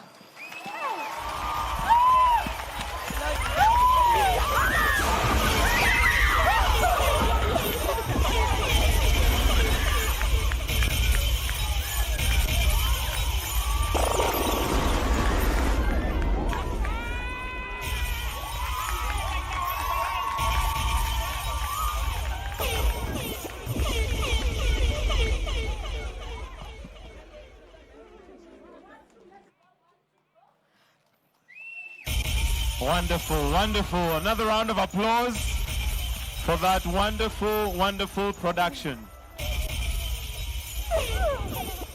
We may take our seats.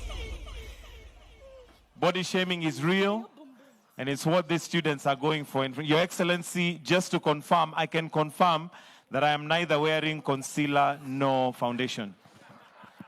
I'm not sure that's the case for many of us, but anyway, that's on a light note. Your Excellency, the President of this great nation, the Deputy President, His Excellency Rigathi Gachagua, the CS for Education, Honorable Ezekiel Mashogu. We also have other CSs present, all PSs present. In the interest of time, allow me to just move to the next part of the program. We have parents, teachers, all of you that have come here. Let us give our wonderful students one more round of applause, all of them.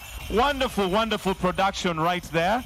and a lot of effort and work that has gone to make that production possible. Thank you so very much. And at this point, Your Excellency, allow me to invite the chairman of the Kenya National and Drama Festival to just come and make a few remarks. Professor CJ Odhiambo, tumpigie makofi tafadhali akija, so that we can move to the next part of the program. Welcome. There's a mic right there. Thank you.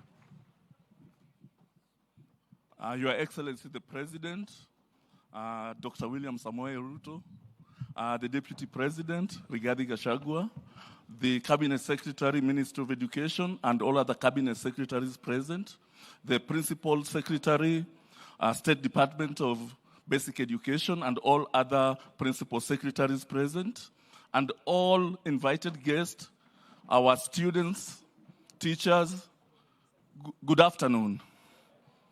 My remarks are going to be very brief. First and foremost, I want to take this single opportunity to thank you, Mr. President, for finally inviting us for this state concert. I can tell you that it has been waited for, and we waited for you in Mombasa. But unfortunately, other things came by, but here we are. I want to say that we are extremely happy today because you have given our learners an opportunity to experience the proscenium arc stage. In previous performances, they have been performing in open spaces. And this is one way of initiating them into the performing arts so that they don't imagine the stage, but they perform on the stage. Again, before I move on, I just want to take this opportunity, with your permission, to acknowledge the adjudicators who made this possible. I will not invite them to come in front, but I'll ask them to stand from wherever they are so that you can acknowledge them. Adjudicators, thank you very much. Thank you very much. On the same note, I want to also acknowledge the executive committee that made this possible. Members of the executive committee, please stand wherever you are to be recognized. Thank you very much. But I want to draw our attention to two members of the committee. Our executive committee, Mr. James Ndimuli, who was not able today to run the program because we were yesterday rehearsing with the students and unfortunately lost his voice. Yeah. And I want to thank Janet Lagat, the Deputy Executive Secretary Drama, who is also the Executive Secretary Music, for taking up the challenge and doing quite a good job. Janet, Your Excellency, I won't take long because we've had a good day. You don't spoil such good performances with a lot of stories. One thing I want to say is that we are grateful.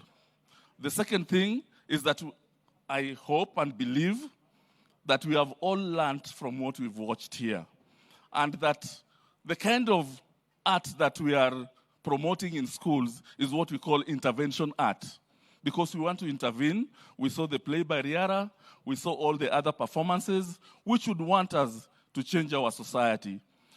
Our theme this year was quite deliberate, fostering digital transformation through theater and film. And we are in what we are now calling the fourth industrial revolution. And we cannot be left behind, sir, because the world is moving towards that direction. And then finally, sir, I just want to tell you that Kenya Institute of Curriculum Development, through the CEO, Mr. Chengo Ngondo, has been curating and archiving all these performances for us. And this is for the future generation. I had a discussion with the Director General of Education and also the director who is here, Mr. Duale, and we said that we would want to seek support from the government to help us to publish all these scripts that have been performed by our students for research and as instructional material.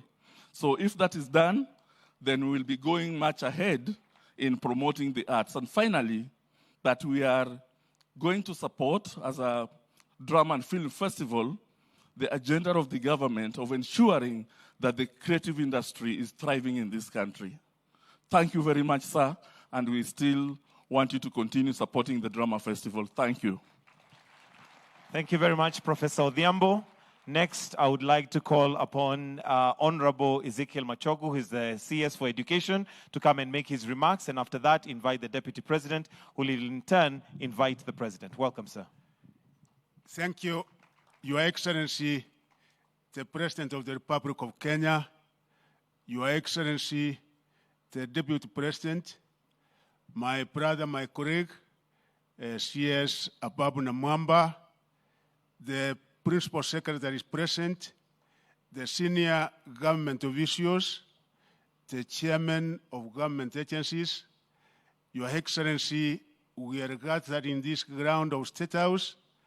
A very, very happy day, indeed a great day, and on behalf of the drama, film, and the music fraternity, Your Excellency, I want to thank you so much for finding time, because we had this in Mombasa, where we had 15,000 participants between the 18th of April and the 28th April, Your Excellency. And when I was the one giving the news that you are not going to be available on the 29th, there was disappointment all over. So I'm happy now you are happy. Are you not happy today? Are you happy today? And Your Excellency, even last year, we had the music festival, which we had about 120 participants in Kisumu, and it was presided over by the Deputy President of the Republic of Kenya, and we also brought over three teams here, Your Excellency. Two remarks, Your Excellency. Today, new standards have been set. New targets, Your Excellency, have been set, and we commit not to lower the standards, because right from the stage here, it has happened the way it has never been done before. So we commit and undertake that we will not be able to lower the standards. The second one, Your Excellency, is that indeed, when these people had the opportunity, and you have been able to confirm, Your Excellency, they are so special. Indeed, the quality of presentation, Your Excellency, and even the talent that they have been able to showcase. Even my brother Kiarie, who was the very best thespian during his time, would say that we have the best in this country, and we did commit with my brother, the CS, that it will not end here. We want to take it to another level, because we know the kind of opportunities we have in a creative heart, Your Excellency, and I want to thank my brother, because among the major stakeholders, we are combining efforts, Your Excellency.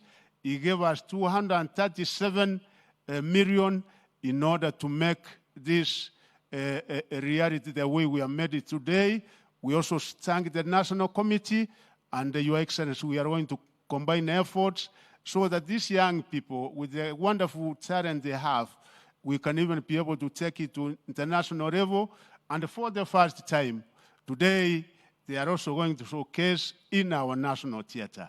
So, Your Excellency, with your guidance and support, we are sure that we will be able to take it to another level, because me and my brother are working very, very closely together so that we get to another level.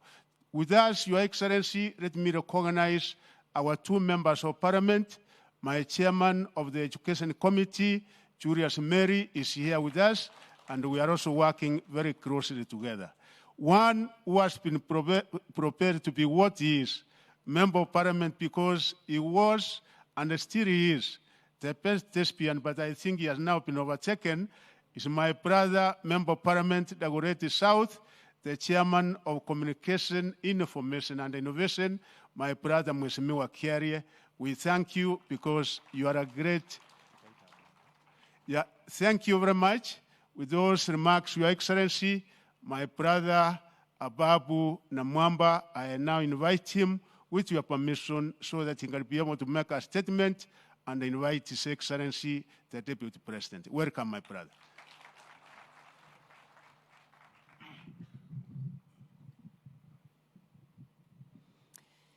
Your Excellency, distinguished guests, there is absolutely no doubt that the fountain of talents in this country is domiciled in our schools and college ecosystem. And Your Excellency, as you have witnessed here, the question in this country has never been whether or not we have talents. The talents are plentiful. What we have been lacking are two things. Number one, we have been lacking a champion, because every cause needs a champion. And Your Excellency, we are very happy here to recognize and acknowledge you as the champion of this new dawn. One, you have structured a ministry where you have placed the arts at the core of government policy, planning, and execution. And I want to thank you for that. Number two, Your Excellency, today, all of us who have witnessed this kind of thing on these grounds before have seen the importance of having a champion as a resident of State House. The setup here, Your Excellency, has been amazing. We've never had sliding curtains. We've never had the props, the lights. In fact, previously, Your Excellency, some of these props have been treated as weapons of mass destruction that cannot access State House. But today, Your Excellency, you allowed these props to come here and do this setup. Your Excellency, we have had a stage for the very first time ever. Our young people have performed before you on a stage. And most significantly, the showstopper of the day, The Eyes Have It, by Riara Schools. Your Excellency, you may also want to note that this is the first time ever for this state concert to feature a play. This is the first play to feature at this kind of state concert. And so we have ticked one missing box, a champion for this cause, Your Excellency. Number two, we have not had a clear policy frame to anchor this process. And Your Excellency, when you look at the plan, the manifesto of your administration, and the bottom-up economic transformation agenda, the creative industries feature prominently as a key driver of our economy. And that, Your Excellency, provides an easy frame for us to roll this process. Finally, Your Excellency, we have been lacking a pipeline, a conveyor belt that can convey these talents from this raw stage to a point where they can be nurtured, monetized, and marketed. And so, on so many occasions, you have had incredible talents in schools and colleges which end right there. Your Excellency, I want to report to you that we have cracked that puzzle between the Ministry of Education and the Ministry of Youth Affairs, the Arts and Sports. We have broken the silos and joined the dots between these two ministries, Your Excellency. In Mombasa at Shimo La Tewa, I joined my brother Ezekiel Mashogu to preside over the National Finalist Gala. At the same event, Your Excellency, we instructed our two principal secretaries, Principal Secretary Delio Kipsang, responsible for basic education, and Principal Secretary Ismail Made, responsible for the youth affairs and the arts, to join those two state departments in progressing this, Your Excellency, and something that is already happening. We have also, as the ministry responsible for the arts, provided support to this process, and I'm glad to report to Your Excellency, waziri haikuwa shilingi milioni 230. It was 268 million Kenya shillings, which we have provided, Your Excellency, to support sports, music, and this drama and film festival. And as you do that, Your Excellency, we are making sure that we provide a clear pathway where talents can leave the school ecosystem and progress to the market. And that is why this evening, Your Excellency, after this state concert, we are holding a paid concert at the Kenya National Theatre for what you have just seen here, so that the Kenyan public can view the same, but they can pay for it, and that money will progress to the respective schools. So, Your Excellency, we are very happy that we now have a whole program, and we have a pipeline and a conveyor belt. All this, Your Excellency, of course, you know, is being done in the framework of the Talanta Hela initiative, which will soon be unveiling officially. And that initiative, Your Excellency, is all about monetizing and commercializing talents and formalizing the creative economy across music, film, theater, fashion, pageantry, literary, fine arts. The entire space of the creatives is going to be formalized under the Talanta Hela initiative. And we do that, Your Excellency, aware that that is a key economic driver, even in big economies like the US, like Germany, like South Africa, like Nigeria. We want to plug into that economy, Your Excellency. Finally, Your Excellency, as we do that, as we make sure that we open the doors to these talents through initiatives like academies, and we are setting up a framework of academies in schools. We are opening the doors to the Kenya Academy of Sports, to the Kenya Film School, to the Kenya National Theatre, to the Kenya Cultural Center, to the Permanent Presidential Music Commission, so that items we have seen from Loreto Limuru, from Nairobi School, from Kenyatta University can progress through those channels. We are also encouraging schools, Your Excellency, and telling teachers and parents, the same way you emphasize academic excellence, also emphasize talent excellence. And that the same way you encourage our young people to score high grades in mathematics, in history, encourage them to hone their talents across all these creatives. And even for the Ministry of Education, Your Excellency, we are asking that the same way you promote teachers who perform well in subjects, promote teachers who perform well in the creatives. Then we'll send a powerful message that we mean what we say and we say what we mean, and the creative industry is here with a bang. We want to see the next generation of the great artists in this country. We thank you, Your Excellency, and now it is my honor, privilege, and pleasure to invite His Excellency, the Deputy President of the Republic, the man our creatives love to call Rigi G. Karibu sana to the stage, Your Excellency.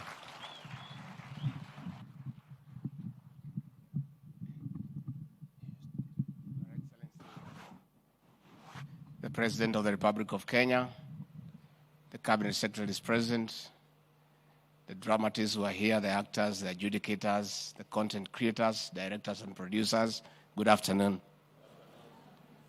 I must confess that since President William Ruto and I ascended to the high office, we have never had such a beautiful moment of relaxing, enjoying, and generally sampling the best of our creation and the creative capacity of our young people. We've really enjoyed. I'm only worried that the president after this will say we go back kwa mambo ya uchumi after such a relaxation.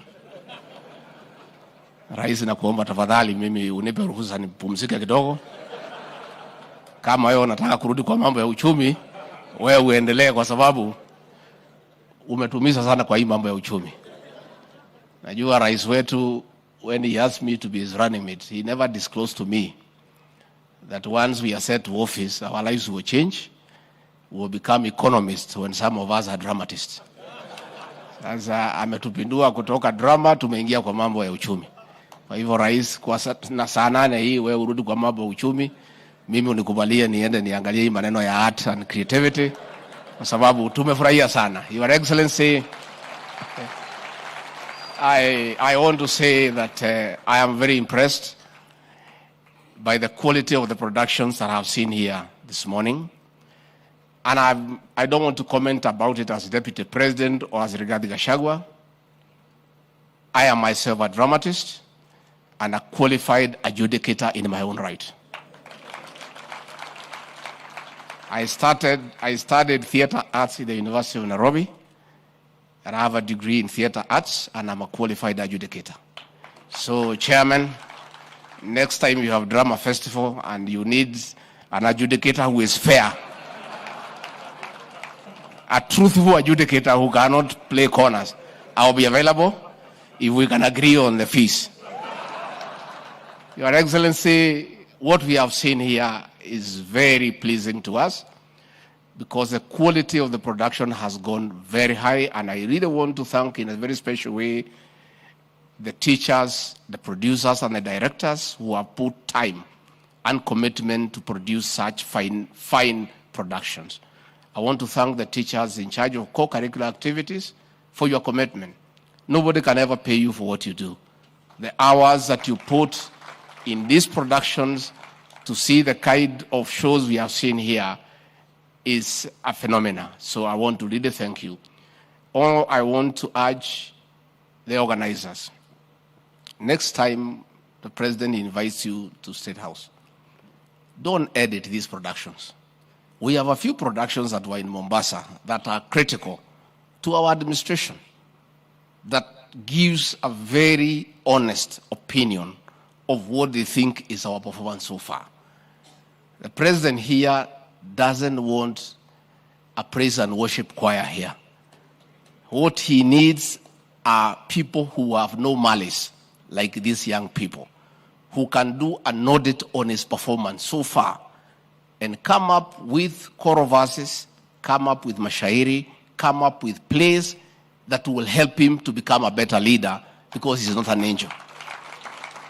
I know in the past, the organizers have had a habit of editing some performances and leaving them out and saying, no, this cannot go to State House, we are likely to get in trouble. The man who occupies State House today is a man who wants to be enriched in his thinking. He wants people to give an honest opinion of his performance, because that will help him to become a better leader. Sio tumekubaliana? Next time, let us have 2 or 3 performances. One on the finance bill and what you think about it.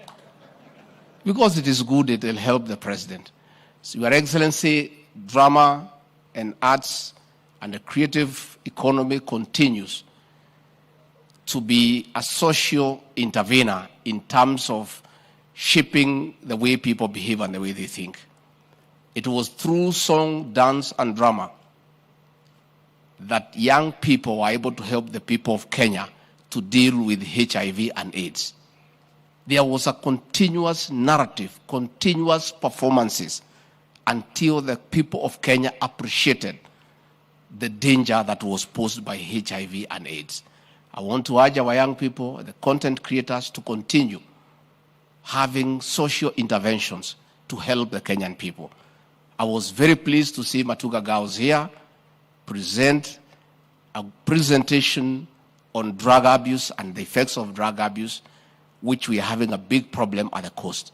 I want to invite more presentations on the issues of illicit brews and drug abuse, so that we continue to educate our people and to create more awareness around them through performances.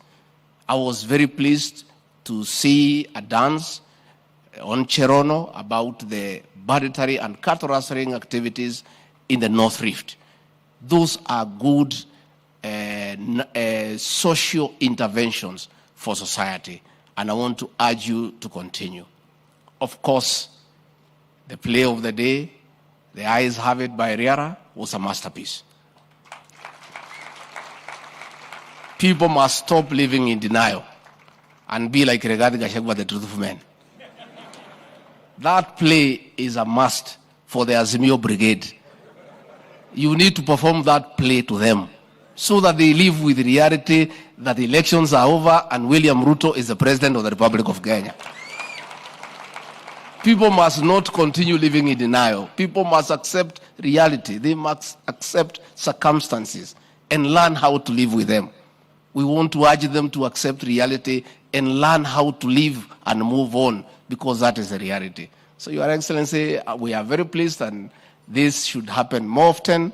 And we are very pleased and we are very relaxed. And I think by tomorrow we'll be better people as we continue to serve the people of this country. I want to request with humility all of you to be upstanding and help me to usher in the President of the Republic of Kenya. Mr. President.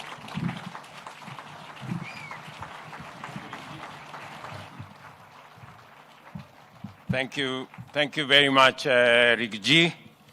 Asante sana. Please, let's take our seats. First, on my own behalf and on behalf of the government of Kenya, let me welcome all of you to this very important concert occasion.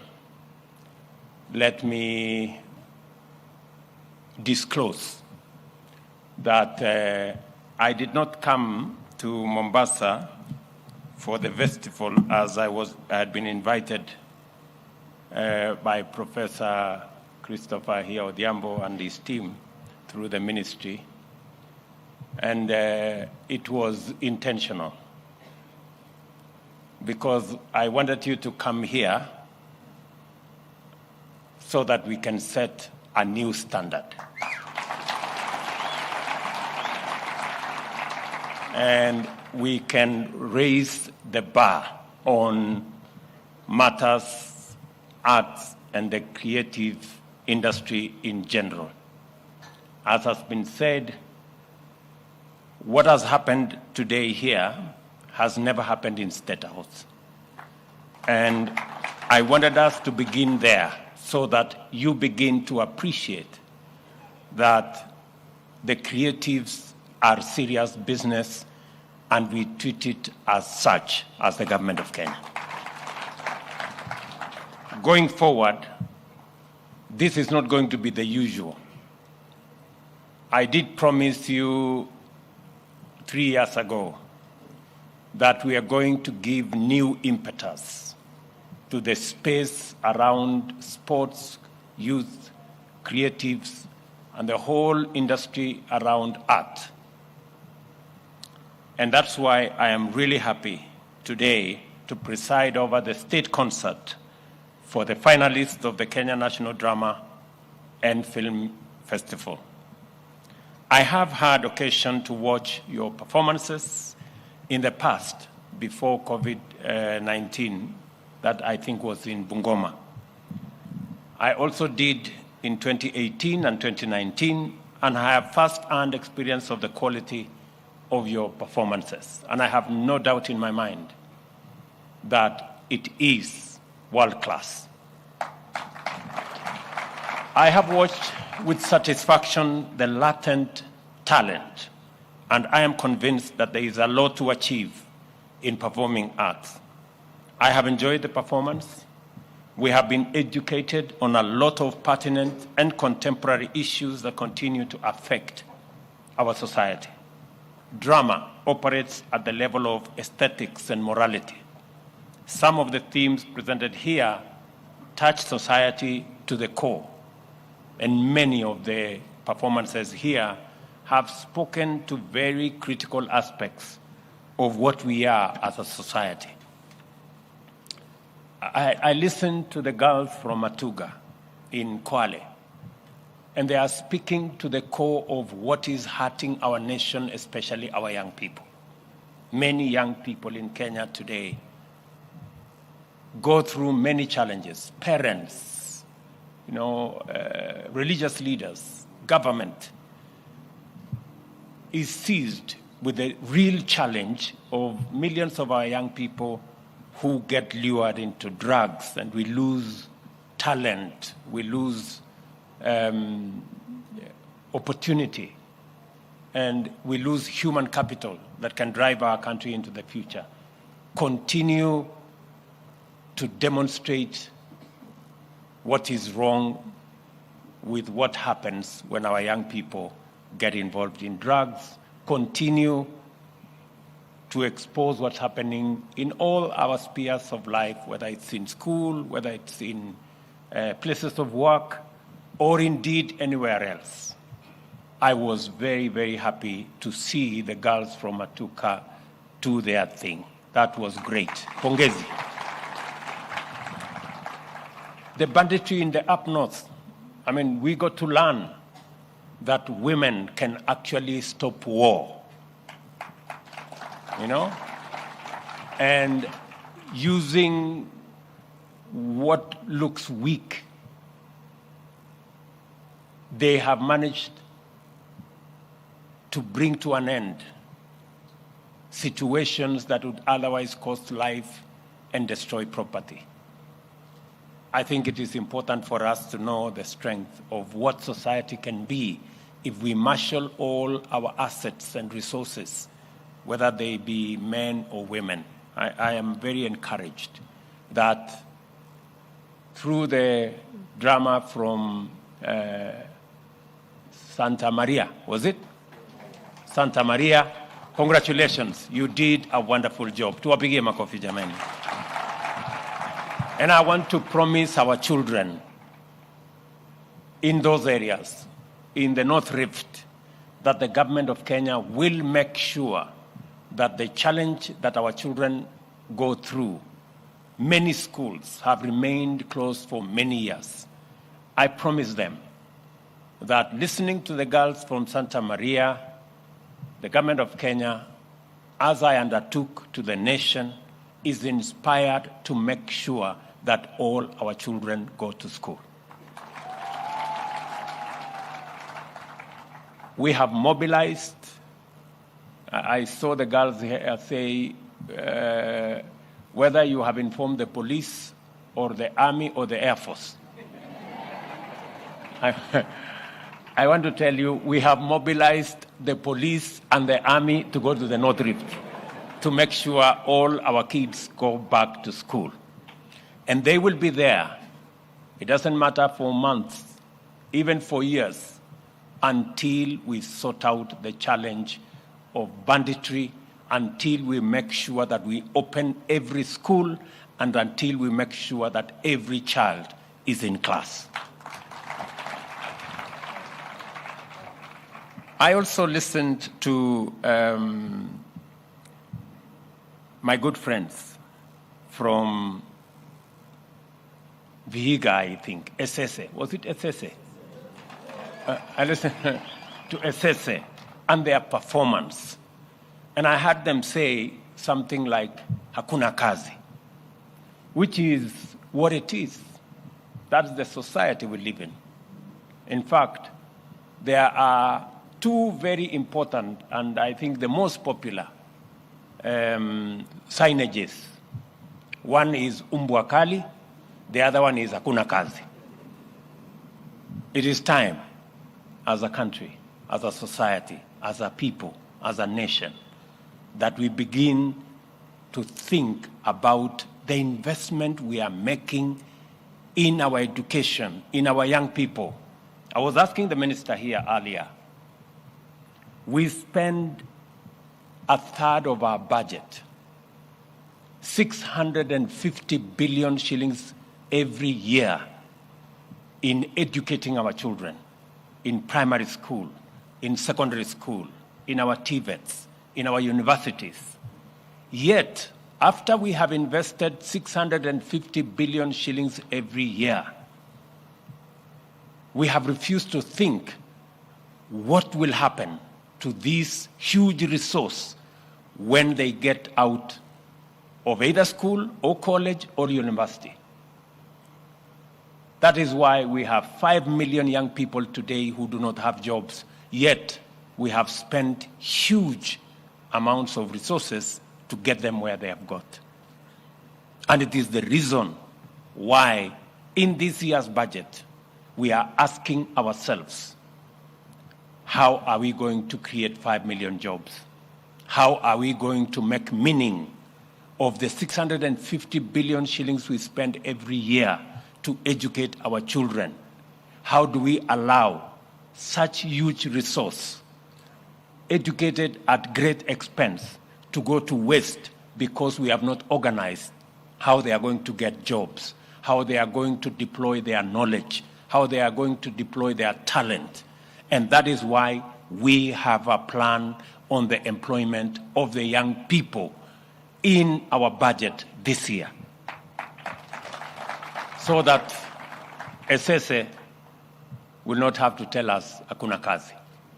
It is the moment that we begin to create those jobs. I also have listened very carefully on the girls who said sanaa si mang'aa, or something like that, you know? Wajir, from Wajir. Tuwapige makofi jameni. You know? That we should be able to appreciate that some of our children have talents in other areas. Some of our children, when they come forward, when they step forward, for those of us who are parents, for our community, that they are good artists, that they have talents gifted in a different way, that we should not treat them as though ni watu mang'aa. And I can confidently say, in my team, I have many who are graduates who have been in this space. Chipukizi is here, you know. For those who think Chipukizi is doing this for fun, I want to tell you, I pay Chipukizi. And he is not cheap. This guy, you know. The Secretary General of the ruling party, Cleo Malala, is a product of art. KJ here, a member of parliament, second term, is it? Second term member of parliament of Dagoretti South, is a product of art and creative economy. Dennis Itumbi here, that young man, is a product of the creative space. You know, so we have many who have graduated from that space, and I want to tell our young girls, young children here today that you too have a future if you can perfect, if you're disciplined, if you can perfect the arts space. And it is the reason why I was deliberate when forming government on matters creative economy. I did consolidate many of the art issues around the Ministry of Sports and Art under Ababu Namwamba. But I also gave him instructions that we cannot leave our children behind. That is why we are spending money from the Sports and Arts Fund in this drama, in this festival, in this concert, because they form a very integral and very important part of how we can develop this whole industry from the bottom going up. When we start with our children in school, we are sure to build a solid foundation for them to explore their talents into opportunities that will give them the chance to be their best, to display their talent, and to be the great men and women that all artists anywhere in the world are. I must say that I am very clear in my mind, even as I watched this whole concert and what we witness here. And it is the reason why Talanta Hela is our program. It is the program that will give us the opportunity to monetize, to commercialize, and to profile positively our men and women in the creative industry. I have told my good friend Ababu Namwamba that it is not going to be business as usual. Yeah? Drama is not just going to be what we see here and then it ends here. We have to think beyond what it is. My suggestion to the ministries concerned here is what was the Permanent Presidential Commission on Music should actually be changed. I am proposing that you change it to the Permanent Creative Economy Commission so that we can bring all art, including music and all the others, into one ecosystem, and we can be able to rally government effort, private sector effort in the same direction so that we can derive value, we can monetize, we can commercialize, and we can give the best possible chance for those who are talented in this space to explore their best possibilities. Let me also say that I am truly happy that listening to Professor Odhiambo and what they are doing. Professor, I want to promise you, you have my 100% support. Because it means that students will leave high school already armed with some knowledge, both theory and skill in the arts. We are lucky that we are implementing a school curriculum that recognizes performing arts, music, dance, drama, and film as learning components. The Ministry of Education and that of Youth Affairs and Art and Sports should fast track the development of state-of-the-art facilities and talent centers to create an environment that will enhance the growth of talent. The ministry has already told me they are working on a master plan on the whole of the ecosystem around sports and art, so that we will know where do we have our film studios, where are we going to have our academies, how are we going to deploy our stadia, and how are they going to look, so that we not only have stadia that can provide facilities for football, for athletics, but also for the creative industry, all in one ecosystem. And I hope, Ababu, that is the context in which the master plan is being worked on. I want to also underscore the role of the private sector in growing the arts. Talent growth should not be the preserve of the Ministry of Education or Ministry of Youth or indeed government. It must be a whole of society approach, including the private sector.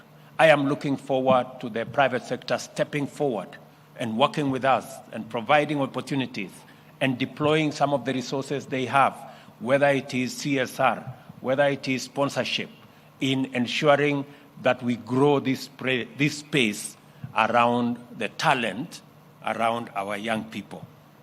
Let me also say, last year, our Madaraka Day last year was themed around arts. It was themed around the digital economy. And I am very happy that we have our friends from Google, they are here, from YouTube, they are here, from Facebook, they are here. Are they there? Ebu wasimame tuwapige makofi. These good people and the organizations they represent, please take your seats. These good people and the organizations they represent have come through for our young people. Last year, when I engaged Google, when I engaged YouTube, and when we engaged Facebook, Kenya did not have the opportunity to monetize our talents and our creative economy. I want to announce that because of that conversation, and we must thank these people, tuwapigie makofi hao wangwana jameni. Today, Kenya is among the 5 countries in our continent that we can monetize our content. From February this year, you can register in Kenya. In the past, you couldn't register in Kenya. You had to go and register somewhere in Europe or somewhere in America.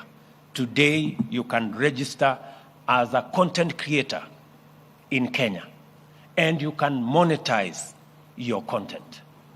That is why we have all these young people today in that space.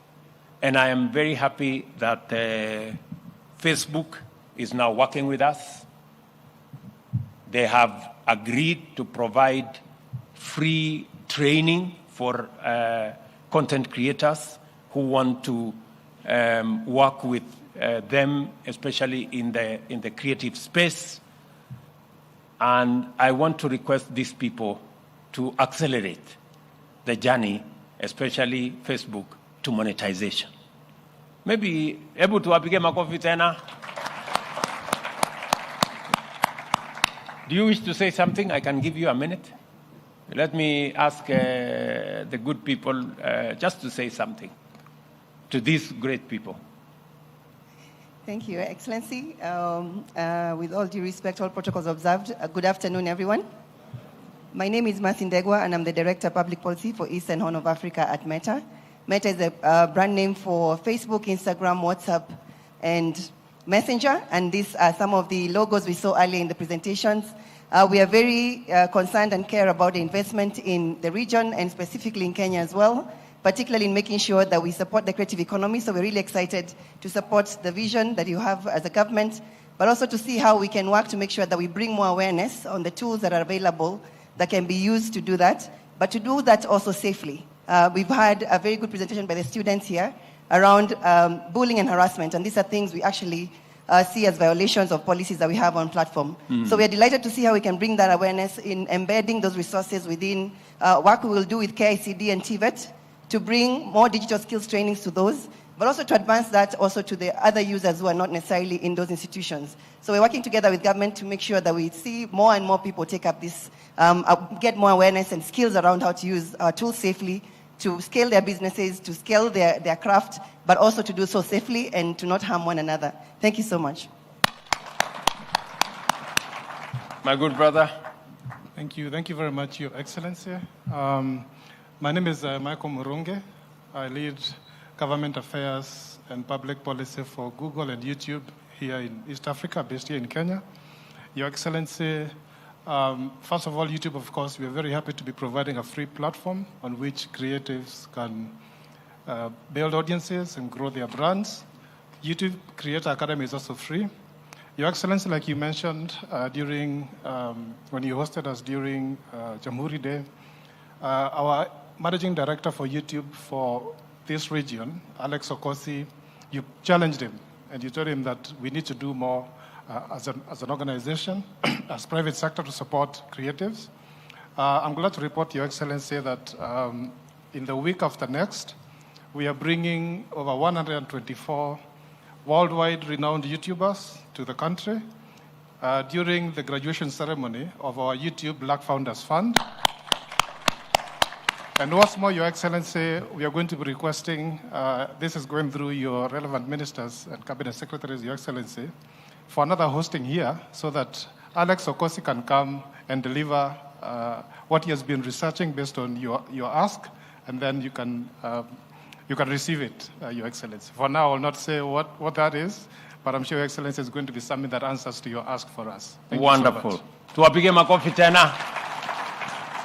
The people in the creative industry. My good brother, let me tell you, I will not remove this stage. I will wait for until he arrives. Whether I don't know when you said he will be coming, so that we can give him, and we will roll out a bigger carpet for him. Asante sana. So again, I want to say that YouTube has been a partner with us when we did ask them that they allow Kenyans to register from Kenya and to monetize. It was a difficult decision, but again, let me say thank you very much because they have come through for us. That is why we have Njugush around. That's why we have Butita around. These are our great artists who today are monetizing their content. Pongezi sana, gentlemen. Tuwapige makofi. Those two young men you see there, they are making more money than my salary. Those guys. Musiwaone hivi ati wamevaa sijui t-shirt namna gani. Those guys are serious entrepreneurs. Wapige makofi tena. Congratulations for trailblazing. Congratulations for being the example to many of our young people and knowing that the creative space, the YouTube space is available for jobs for our young people. Makofi tena kwao. Asante sana. Let me also say that as we do this, we are opening new opportunities. Remember what I said, that we invest 650 billion Kenya shillings every year in our education.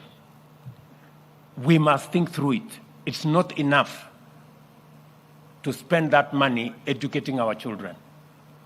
it is also important for us to know what is this end product going to do. And that is why we are working on all fronts. The Ministry of ICT has been tasked to work with industry. We are today distributing 22,000 computers in our TVETs.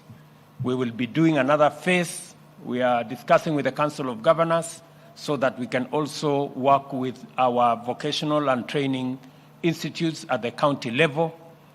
The chair of ICT here knows that we have agreed that every member of parliament must also work with us so that we have an ICT hub in every ward. We are rolling out 100,000 kilometers of fiber around Kenya in the next 3 years. And it is because we want our young people to access digital jobs, number one, and we have millions of digital jobs available. Kenyans can work from Kenya, working in America, Europe, Asia, and many other areas. Number two, we want to make it easier for our content creators using access to technology. And the good news, again, I want to tell you, is that as we roll out the fiber optic around Kenya and provide internet, we're going to have 25,000 hotspots around Kenya where internet is going to be free. We have done the first 50. By 2025, the Ministry of ICT promises me that by 2025, end of 2025, we will have 25,000 free internet spots in the Republic of Kenya where people can work without having to pay. You can work online. You can create your content online without having to pay. And we are working together towards monetizing the whole space around creatives. I know when I say monetizing, I know the taxman is also listening. You know, the tax fellows are listening. Whenever they see some people making money in some corner, they arrive. So I know that there is a proposal in this year's budget on digital content, and creators are making a statement. I have told the ICT committee and the finance committee to work on it. Let's give them a bit more space. I think let us allow them kidogo wajipange. Lakini baadaye sisi wote tutalipa ushuru. Unajua huyu mtu wa ushuru akisikia kuna mtu anatengeneza pesa mahali fulani, anatembelea yeye, anamwambia hii pesa inatembea. So we are going to work together in that space, but we have heard you, and we are going to work with you so that we make sure that that does not work against what you want to do. Again, we are bringing down the cost of telephony, and we are also reducing excise on the internet, again, so that our creatives and the whole ecosystem around online work, online engagement can be a lot more easier and a lot more cheaper. We are also digitizing all government services because we want to make government efficient, we want to make government effective so that you do not have to walk and queue in government offices. It will be possible shortly, as I said yesterday, for you to engage government, to pay for government services, to access government services from the comfort of your home, using your device. You do not have to go to any government office. You can engage government in whatever manner. And that's why we are putting all government services online. I have committed that by the end of this year, we will have all government services online. You can access, you can pay, you can transact with the government of Kenya from the comfort of your home or office using whatever device. And as I committed, we are also going to ensure that a properly enabled, either 4G or 5G enabled device is made in Kenya and at an affordable price so that more people can work around it. Let me also say that we recognize the great potential among our artists and has identified the creative space as a major foundation of job creation and economic activity, as I have explained to you. The performing arts provide an inexhaustible spring from which future generations can feed. The government will work with stakeholders in an effort to achieve these ideas and work with everybody from the bottom going up. I know it has been said here that Kenya Institute of Curriculum Development is curating all these services, all these production, and all the content that is being profiled here. I want to tell you, my good brother, it's not just enough to curate. It is time to digitize. It is time, and I want you to work with the Ministry of ICT. This content can actually be monetized, and it should be monetized, so that the people who performed here, look, didn't Riara really go out of their way with the eyes of it? Tuwapigie makofi hao warembo. You guys are awesome. You are just amazing. When I watched this, I shed some tear because at some point I thought those girls were so mean. Until they spoke finally, I was wondering, surely, how can these girls be so brutal? But it speaks to what society is and how we can bring it out using this creative space. I am sure our friends in Google, I am sure our friends in Facebook and YouTube agree with me that that content was international. You agree? Pongezi tena. Can we clap for those girls? You guys were phenomenal. You were just something else. So pongezi sana, and that speaks to the kind of talent, the kind of creative talent that is in Kenya. Explain to me, good people, why, can you compare what Riara girls presented here with what we watch on TV, Afro Cinema Continues? Are they on the same level? Absolutely not. Absolutely not. And I say that without fear of any contradiction. Our girls are superior. They are playing at a different level. Ni kweli ama si kweli? Whatever you watch in those cinema things with witchcraft and I don't know what and some ugly stuff, these girls are special. Wapigie makofi.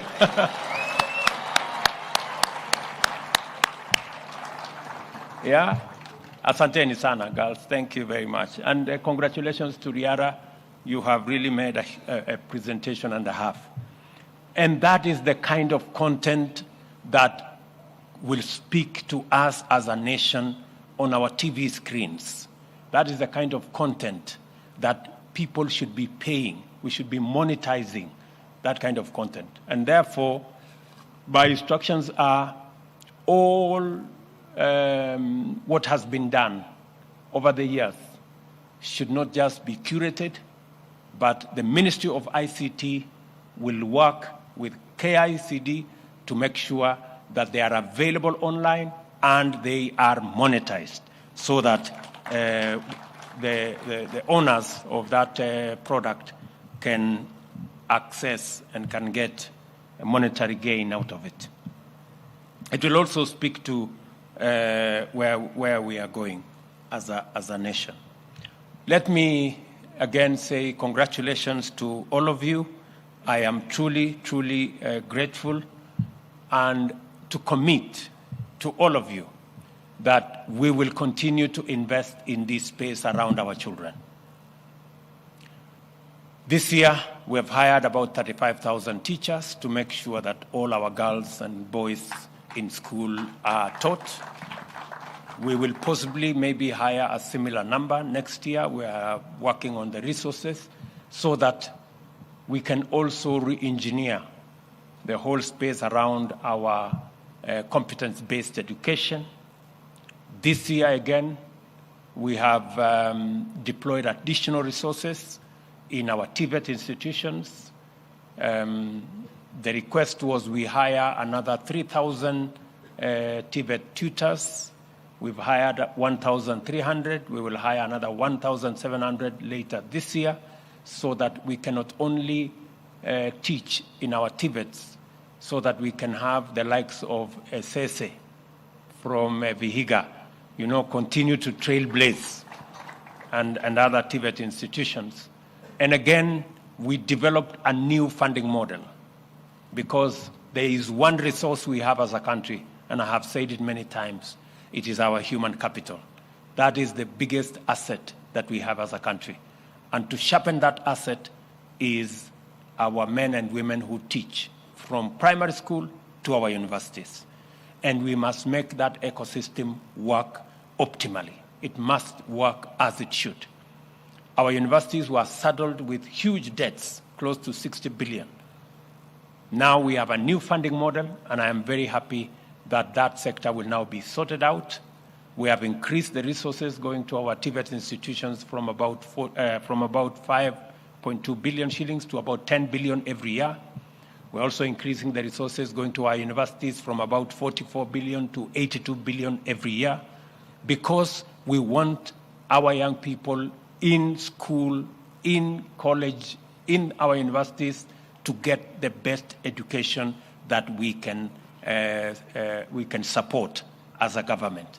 And it is because by sharpening our human capital, we are giving ourselves our best opportunity to succeed as a country.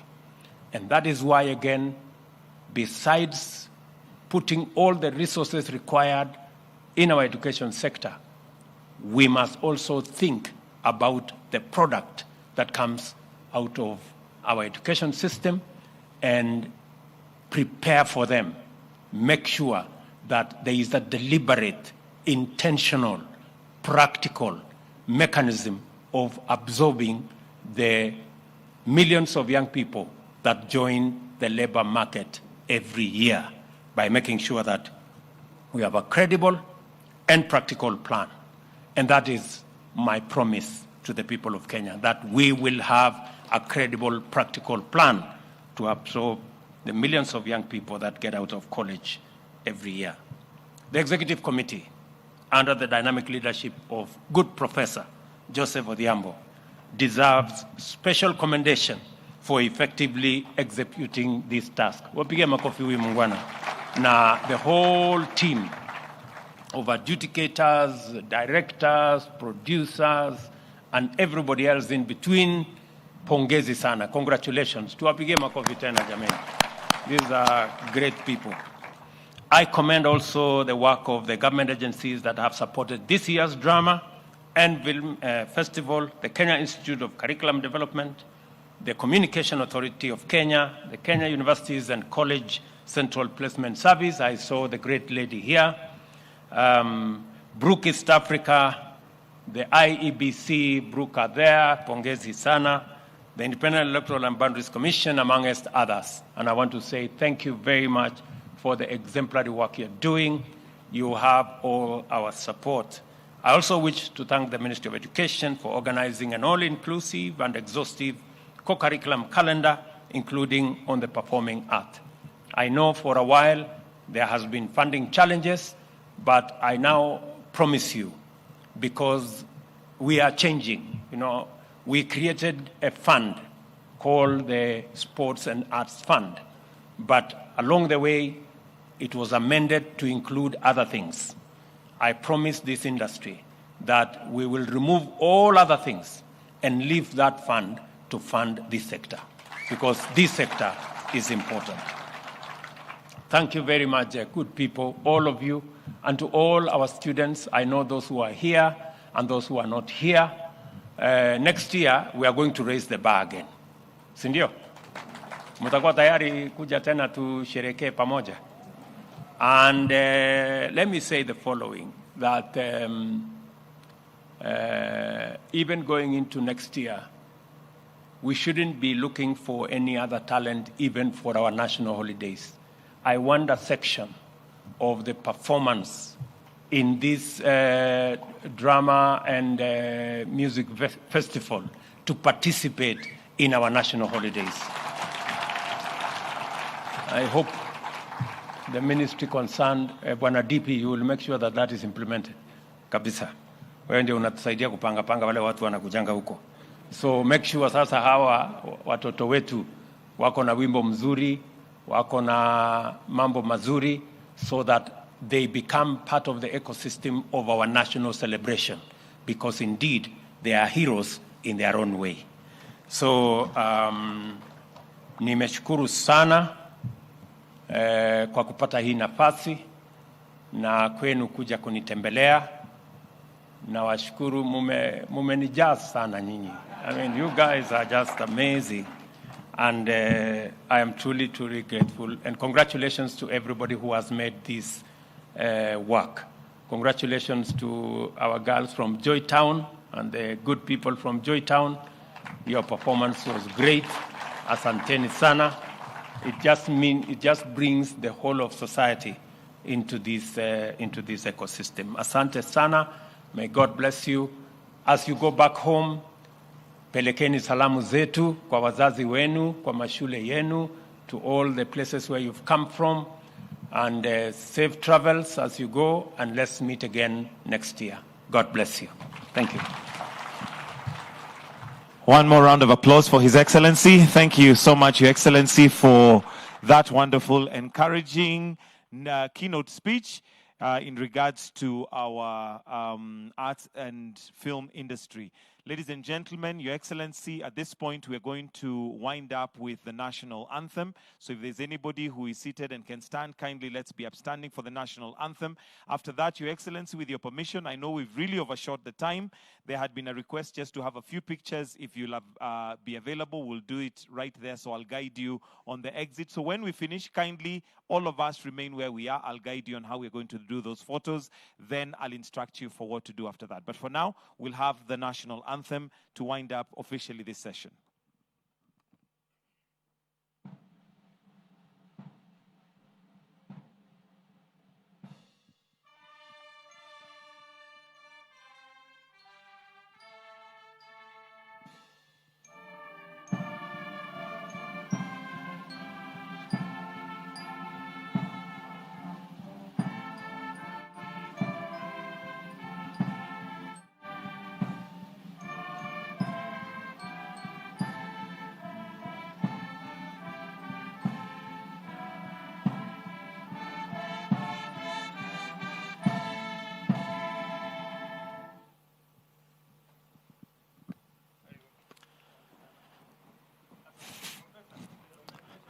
So I'll request that we all remain where we are.